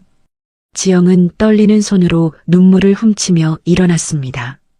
흩어진 전단지들을 주워서 봉투에 다시 넣었어요. 하지만 한 장은 접어서 주머니에 넣었습니다. 서재 문을 조심스럽게 열고 밖을 살폈어요. 복도에는 아무도 없었습니다. 지영은 서재를 나와 문을 닫았어요. 그리고 발걸음이 저절로 1층 거실 쪽으로 향했습니다. 사모님을 만나야 했어요. 지금 당장 이 전단지를 보여주고 물어봐야 했습니다. 내가 정말 당신의 딸이 맞느냐고. 지영은 심장이 터질 것처럼 뛰었어요. 다리가 후들거렸지만 멈출 수가 없었어요. 거실로 들어서는 순간 지영은 발걸음을 멈췄습니다. 윤숙이 거실 한가운데 소파에 앉아 있었어요. 창밖을 바라보며 무언가를 흥얼거리고 있었습니다. 그 콧노래였어요. 처음 이 집에 왔던 날 복도에서 들었던 그 멜로디. 하고 이어지는 독특한 박자의 노래. 지영의 몸을 얼어붙게 만들었던 바로 그 소리였습니다. 윤숙은 창밖의 정원을 바라보며 나직하게 흥얼거렸어요. 하지만 노래는 오래 이어지지 않았습니다. 멜로디가 어느 지점에 다다르자 윤숙의 목소리가 뚝 끊겼어요. 마치 가슴이 미어지는 듯 가사가 시작되기도 전에 슬픔에 잠겨 노래를 멈춰버린 거였습니다. 윤숙의 어깨가 작게 떨렸어요. 깊은 한숨이 새어나왔습니다. 17년째 끝맺지 못한 노래. 아니, 끝맺을 수 없었던 노래. 지영은 그 모습을 바라보며 가슴이 찢어지는 것 같았어요. 그리고 그 순간 머릿속에서 무언가가 번쩍였습니다. 노래의 뒷부분이 떠올랐어요. 어디서 들었는지 기억나지 않았습니다. 하지만 분명히 알고 있었어요. 머리가 아니라 가슴이, 심장이, 온몸의 세포가 기억하고 있었습니다. 5살의 어린 지영이 누군가의 품에 안겨들었던 그 노래의 끝부분. 지영은 떨리는 목소리로 입을 열었어요. 꽃잎 따라. 거실에 지영의 목소리가 퍼졌습니다. 나비 따라. 윤숙의 어깨가 굳었어요. 엄마 품에. 지영의 눈에서 눈물이 흘러내렸습니다. 잠드네. 정적이 흘렀어요. 윤숙이 천천히 고개를 돌렸습니다.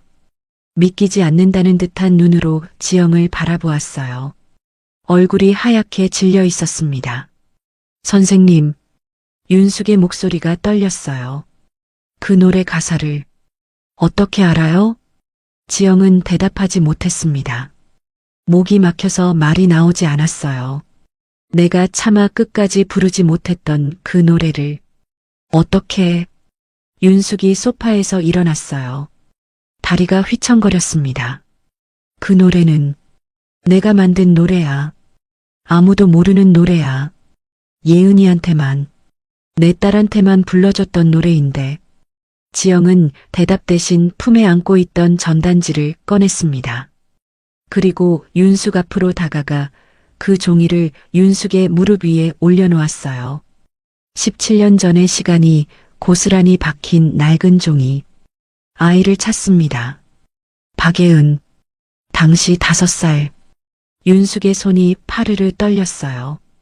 전단지를 집어들었지만 손가락에 힘이 들어가지 않았습니다. 이게 왜 선생님한테. 지영은 대답 대신 그 자리에 주저앉았어요. 그리고 조용히 양말을 벗었습니다. 뽀얀 오른발 발등이 드러났어요. 그 위에 선명하게 박힌 붉은 점 하나. 사모님이. 지영의 목소리가 떨렸습니다. 찾던 박예은. 그 아이 발등에 있던 점. 이거 맞나요? 윤숙의 눈이 발등의 점에 고정되었어요. 윤숙의 얼굴이 일그러졌습니다. 그리고는 윤숙은 자신의 입을 두 손으로 틀어막았어요. 전단지 속 사진과 지영의 얼굴, 그리고 발등의 점을 번갈아 보았습니다. 눈에 순식간에 눈물이 차올랐어요. 아, 아. 윤숙의 입에서 신음 같은 소리가 새어나왔습니다. 비틀거리며 지영에게 다가왔어요. 그리고 떨리는 손으로 지영의 얼굴을 감싸쥐었습니다. 손가락이 지영의 눈을 더듬었어요. 코를 더듬었어요. 입술을 더듬었어요. 마치 꿈인지 현실인지 확인하려는 것처럼 하나하나 만져보았습니다. 예은아. 윤숙의 입에서 그 이름이 흘러나왔어요. 예은아. 윤숙의 목소리가 터져 나왔습니다. 너 살아있었구나. 내 곁에 있었어. 엄마가 널 바로 옆에 두고도 몰라봤어. 윤숙은 지영을 끌어안았어요. 부서질 듯 세게 놓치면 안 된다는 듯이 꽉 안았습니다. 예은아. 예은아. 내 새끼. 윤숙의 어깨가 들썩였어요. 오열이 터져 나왔습니다. 17년 동안 참아왔던 눈물이 한꺼번에 쏟아지는 것 같았어요. 지영도 참을 수가 없었습니다. 엄마. 그 단어가 입에서 나온 순간 지영의 눈에서도 눈물이 쏟아졌어요. 엄마. 엄마. 지영은 윤숙의 품에 얼굴을 묻었습니다. 그 포근한 샴푸 향기가 코끝을 감쌌어요. 하지만 이제는 달랐습니다. 그 향기가 이제는 온전한 엄마의 살냄새가 되어 지영을 감싸고 있었어요. 두 사람은 거실 바닥에서 서로를 부둥켜 안고 한참을 울었습니다. 윤숙은 지영의 머리카락을 쓸어내리며 울었어요. 지영은 윤숙의 품에 파묻혀 울었습니다. 말은 필요 없었어요. 그저 서로의 온기를 느끼는 것만으로 충분했습니다. 17년 만에 엄마와 딸이 다시 만났어요. 17년 전 멈췄던 노래가 마침내 완성된 순간이었습니다. 얼마나 시간이 흘렀을까요? 두 사람이 서로를 아는 채 울고 있을 때 현관문이 열리는 소리가 들렸어요. 박 회장이었어요. 여보, 나와. 박 회장의 목소리가 뚝 끊겼습니다. 거실에 펼쳐진 광경을 본 거예요. 바닥에 흩어진 전단지, 서로를 부둥켜 안고 오열하는 아내와 지영, 그리고 지영의 벗겨진 양말과 드러난 발등. 박 회장이 문가에 얼어붙은 듯 멈춰 섰어요. 손에 들고 있던 서류 가방이 힘없이 바닥으로 떨어졌습니다. 쿵. 이게... 박 회장의 목소리가 떨렸어요. 지금 이게 무슨... 박 회장은 바닥에 떨어진 전단지를 집어들었습니다. 자신이 17년 동안 수백 장, 수천 장 뿌렸던 그 전단지, 딸을 찾아 헤매던 그 긴 세월의 흔적, 그리고 지영의 얼굴을 바라보았어요. 지영 학생, 당신이 왜... 박 회장의 눈에 경악이 서렸습니다. 그리고 그 뒤로 믿기지 않는 희망이 교차했어요. 설마... 박 회장의 다리가 휘청거렸습니다.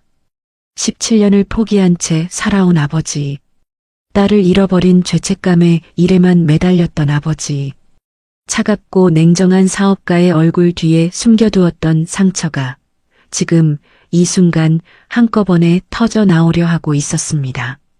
여보, 윤숙이 눈물범벅이 된 얼굴로 박 회장을 불렀어요. 이 아이가 예은이야. 우리 예은이가 돌아왔어. 박 회장의 다리가 휘청거렸습니다. 벽에 손을 짚어야 했어요. 그날 박 회장의 입에서 떨리는 목소리가 새어나왔습니다. 남대문 시장 인파가 그렇게 많을 줄 몰랐어. 지영은 고개를 들어 박 회장을 바라보았어요. 처음 만났을 때의 그 차갑고 냉정한 사업가의 얼굴이 아니었습니다. 지금 눈앞에 있는 건 17년 동안 죄책감에 시달려온 아버지의 얼굴이었어요. 내 손을 잠시 놓친 게 내 평생의 형벌이 될 줄은 몰랐다. 박 회장이 천천히 지영에게 다가왔습니다. 미친 듯이 찾았어. 전단지를 뿌리고 경찰서를 찾아다니고 그런데 찾을 수가 없었어. 시간이 지날수록 희망이 사라졌지. 박 회장의 눈에 눈물이 고였어요. 지영은 그 눈물을 보며 가슴이 먹먹해졌습니다. 우리 부부가 원래 부자였던 게 아니야. 박 회장이 말을 이었어요. 너를 잃어버렸을 때 우리는 작은 가게를 하는 가난한 부부였어. 너를 잃고 나서 그 죄책감을 잊으려고 미친 듯이 일에만 매달렸지. 돈을 벌면 널 찾을 수 있을 것 같았거든. 박 회장은 거실을 둘러보았습니다. 화려한 샹들리에 값비싼 그림들, 넓은 공간. 그렇게 해서 이 집을 지었어. 이 돈을 모았어. 그런데 박 회장의 목소리가 갈라졌어요. 돈이 쌓일수록 집안의 온기는 사라졌어. 내 엄마는 우울증에 시달렸고 나는 점점 더 차가운 사람이 되어갔지. 윤숙이 지영을 아는 채 고개를 끄덕였습니다. 그래서 하준이를 입양했어. 박 회장이 말했어요. 내 빈자리를 채우고 싶었고 내 엄마의 우울증을 치료하고 싶었고 후계자도 필요했으니까. 그 순간이었습니다. 그러니까 차가운 목소리가 거실에 울렸어요. 모두가 고개를 돌렸습니다. 2층 계단 중간에 하준이 서 있었어요. 언제부터 거기 있었는지 얼굴이 싸늘하게 굳어 있었습니다. 결국 나는 예은이라는 누나의 빈자리를 채우러 온 도구였네요. 하준의 목소리가 떨렸어요. 분노인지 슬픔인지 알 수 없는 떨림이었습니다. 내가 아무리 노력해도 엄마 눈에 내가 안 보였던 이유가 그거였어요. 나를 보면서 다른 사람을 보고 있었던 거잖아요. 하준아. 윤숙이 지영을 놓고 하준에게 다가가려 했어요. 하지만 하준은 한 발 물러섰습니다. 아빠가 나한테 그렇게 엄격했던 것도 그래서였죠? 후계자가 필요해서 데려온 거니까. 사랑해서가 아니라 필요해서. 하준아, 그게 아니야.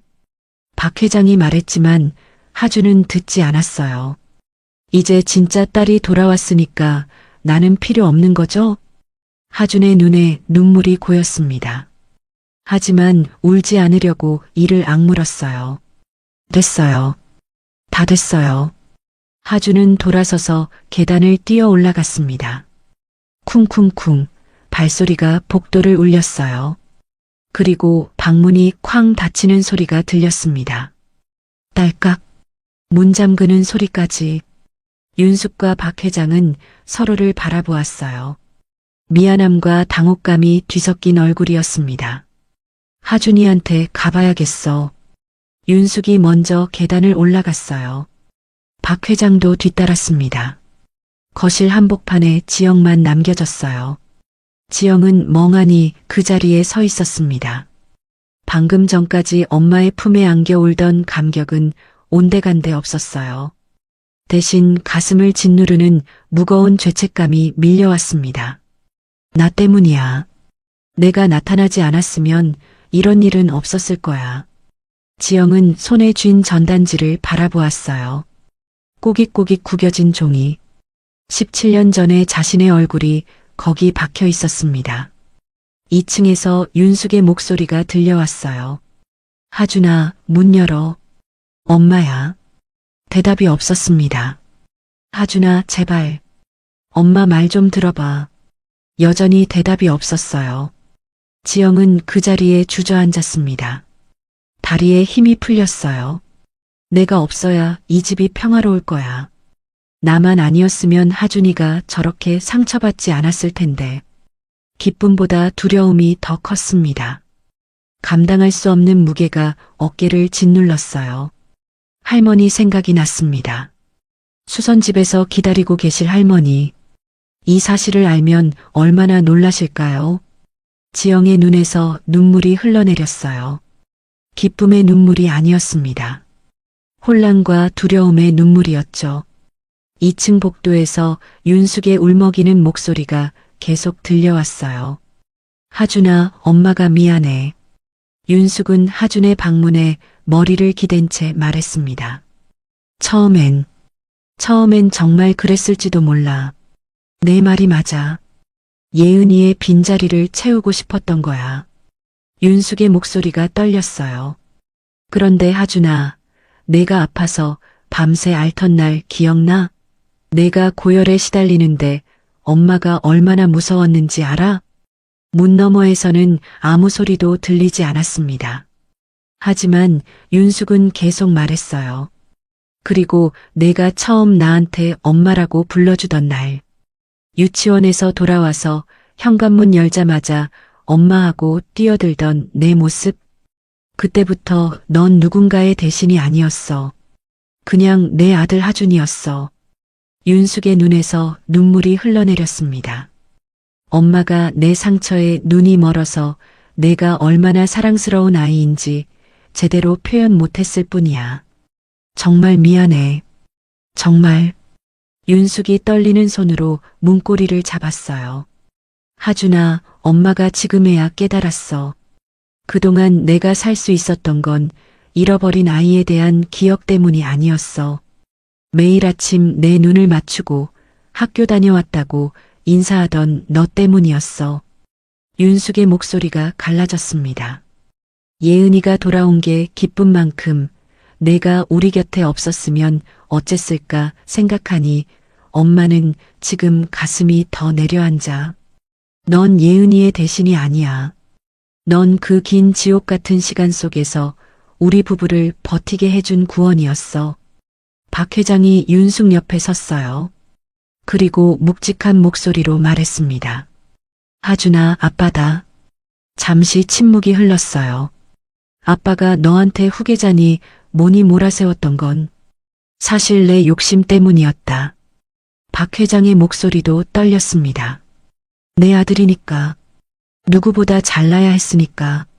자꾸 욕심이 났던 거야.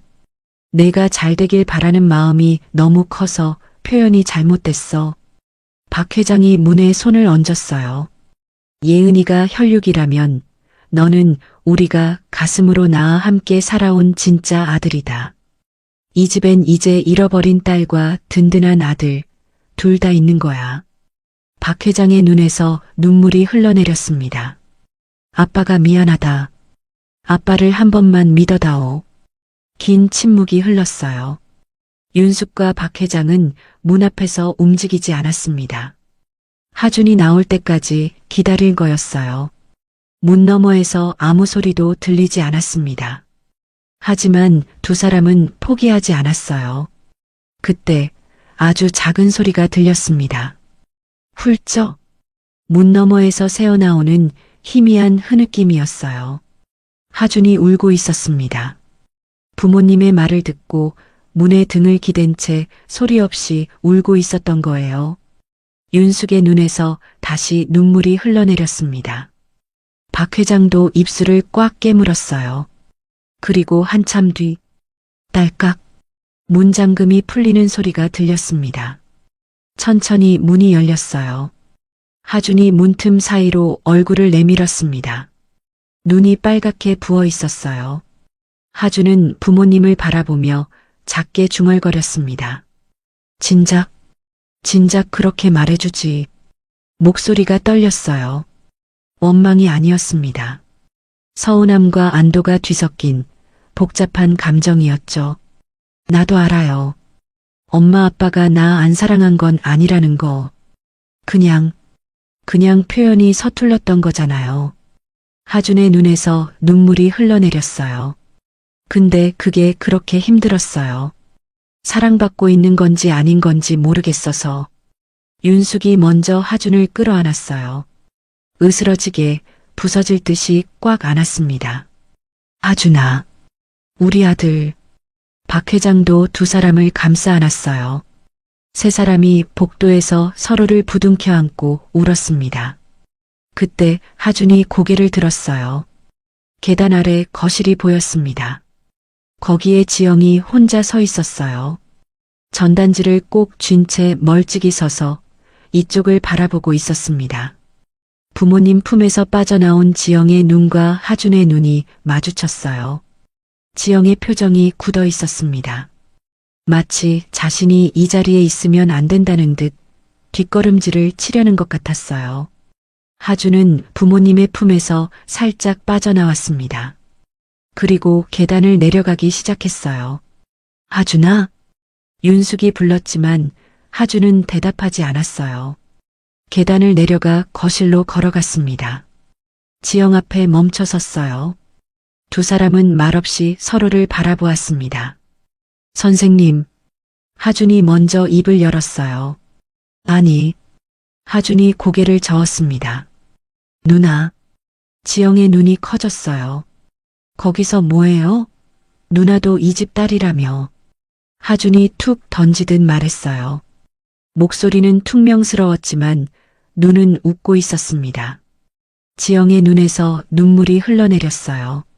하준이 지영의 소매를 잡았습니다. 그리고 계단 쪽으로 이끌었어요. 가요. 엄마 아빠 기다려요.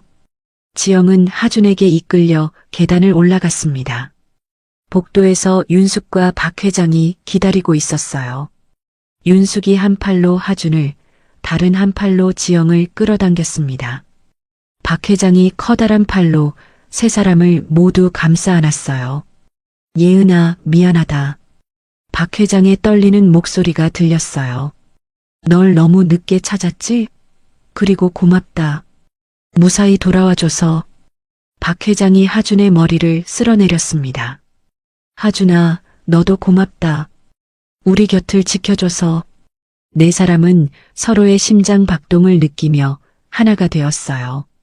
지영은 그제야 깨달았습니다. 자신이 낀 자리가 타인의 자리를 뺏은 게 아니라는 걸. 비어있던 마지막 조각이 끼워져서 드디어 가족이라는 그림이 완성된 거라는 걸. 네 사람은 복도에서 한참 동안 서로를 안고 울었습니다. 17년 만에 완성된 가족. 그 순간만큼은 세상 그 무엇도 이들을 떼어놓을 수 없을 것 같았어요. 평창동 저택에서의 폭풍 같은 상봉이 지나간 밤이었습니다.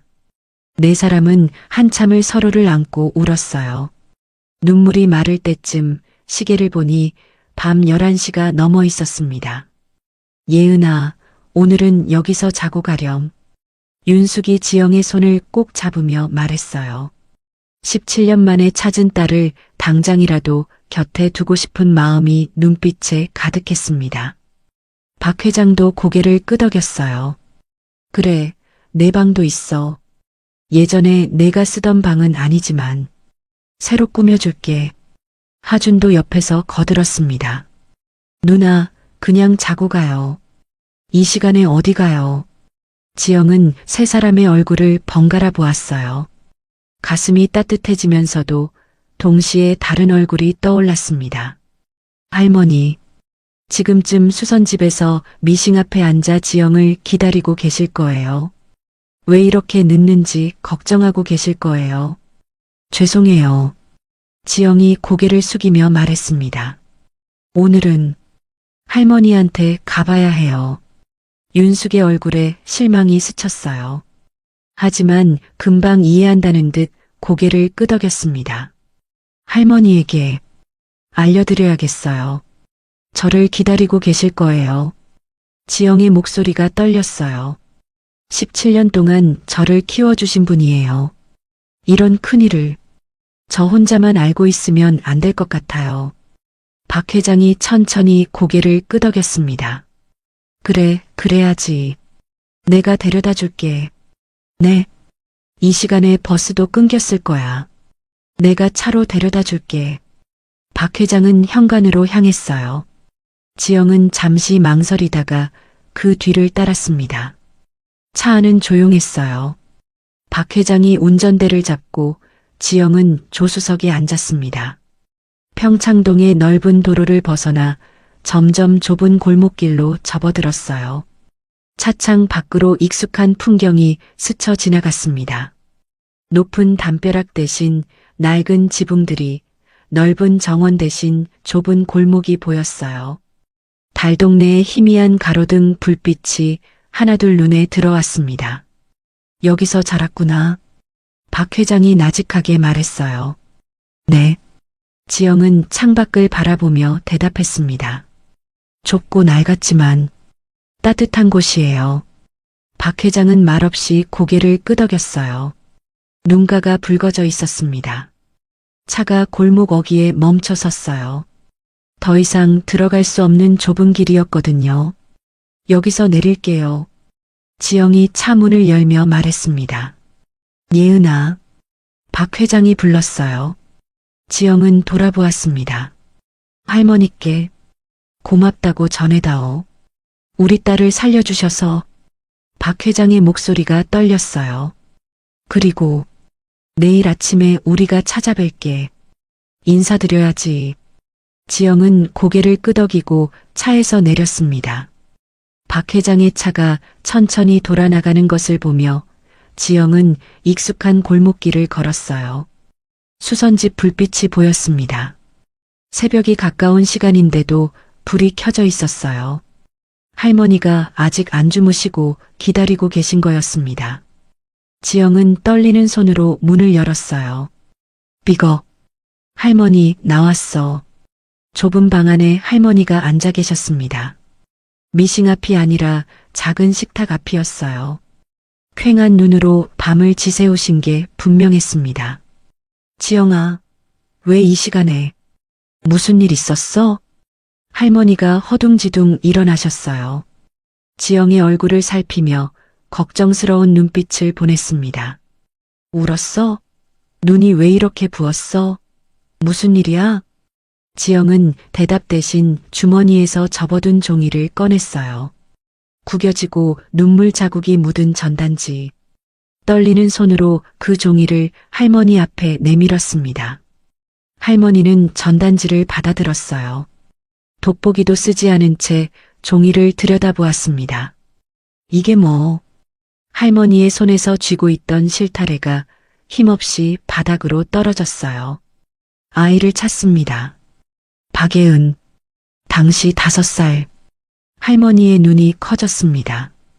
전단지 속 아이의 사진을 보고 지영의 얼굴을 보고 다시 전단지를 보았어요.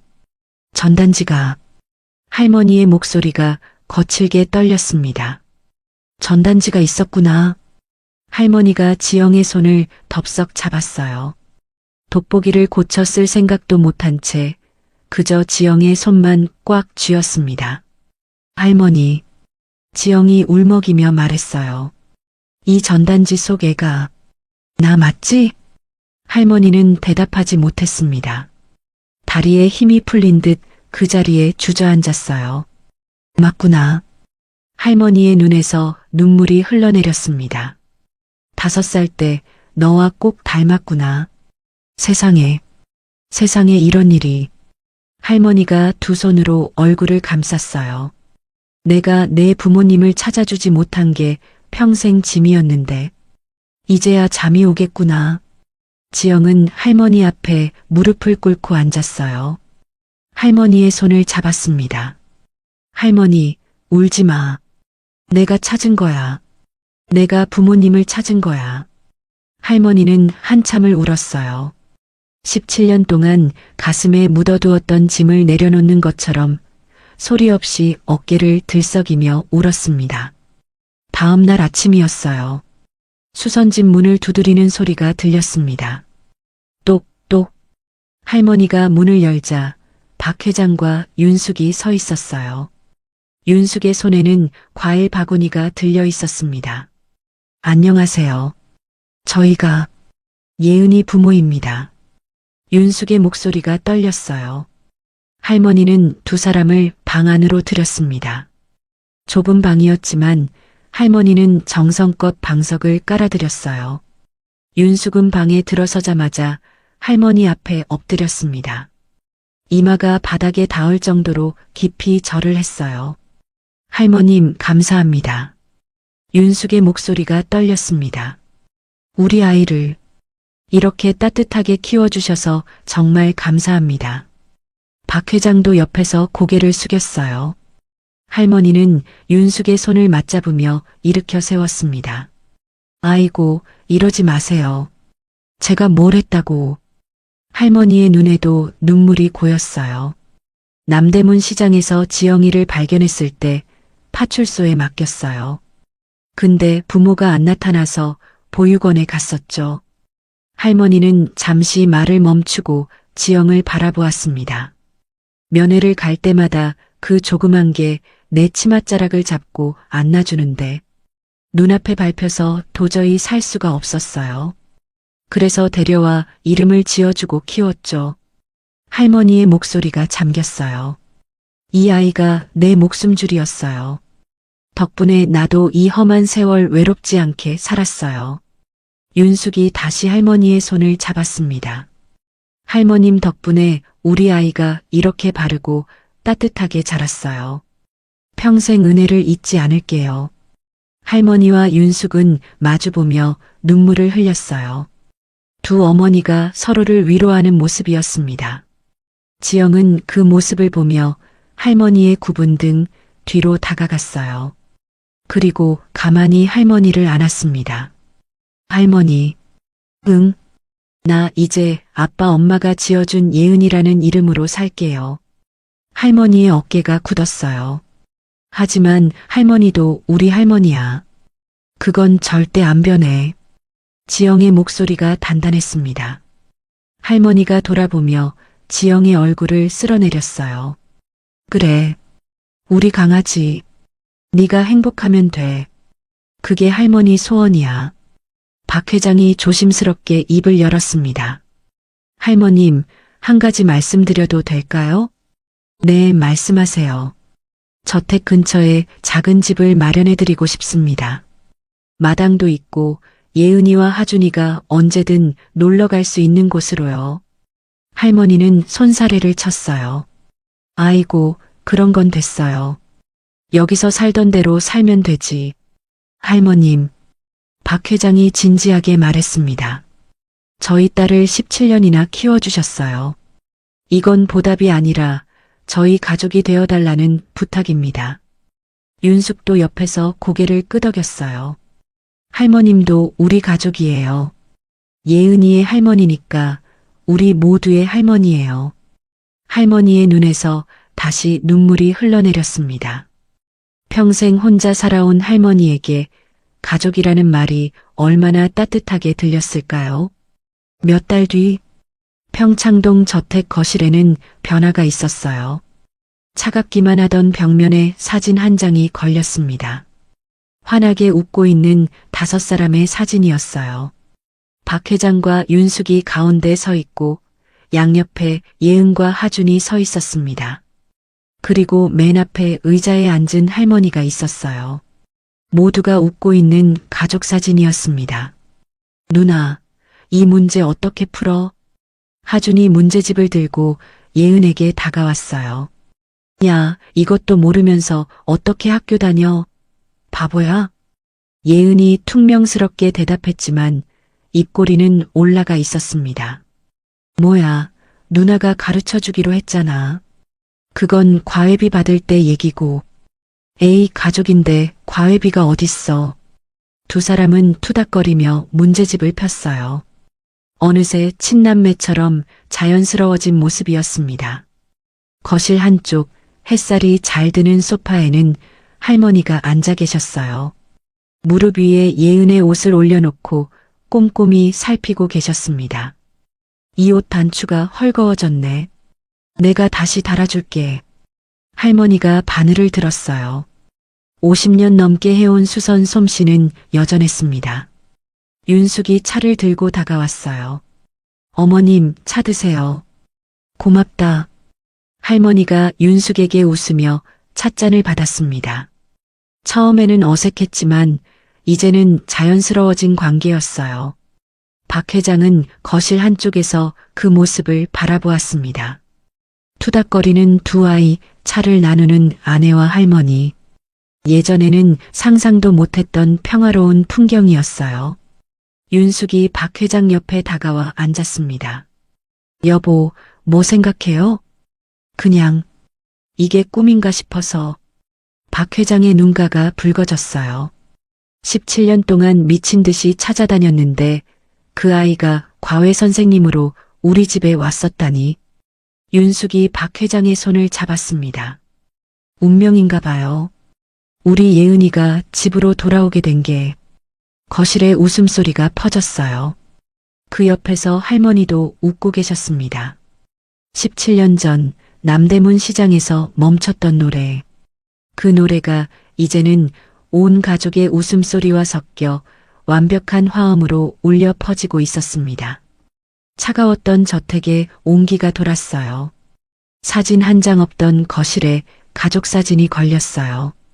혼자였던 사람들이 이제는 가족이 되었어요. 예은은 창밖을 바라보았습니다. 평창동의 넓은 정원이 보였어요.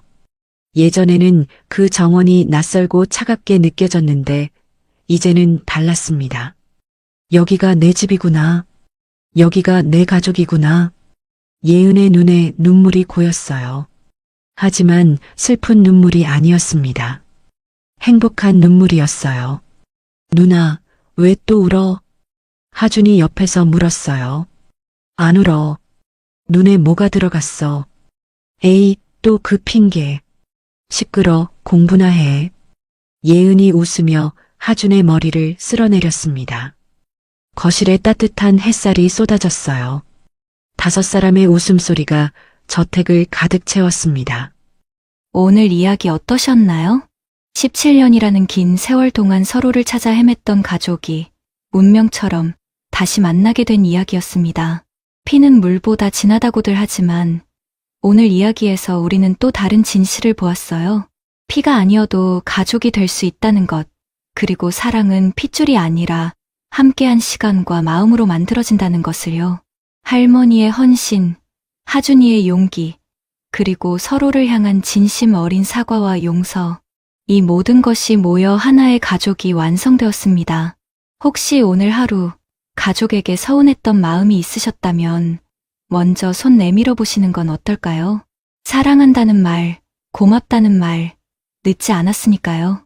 오늘도 끝까지 함께해 주셔서 감사합니다. 구독과 좋아요를 눌러주시고 사연의 주인공들을 위한 따뜻한 댓글도 부탁드릴게요. 인생나날이었습니다.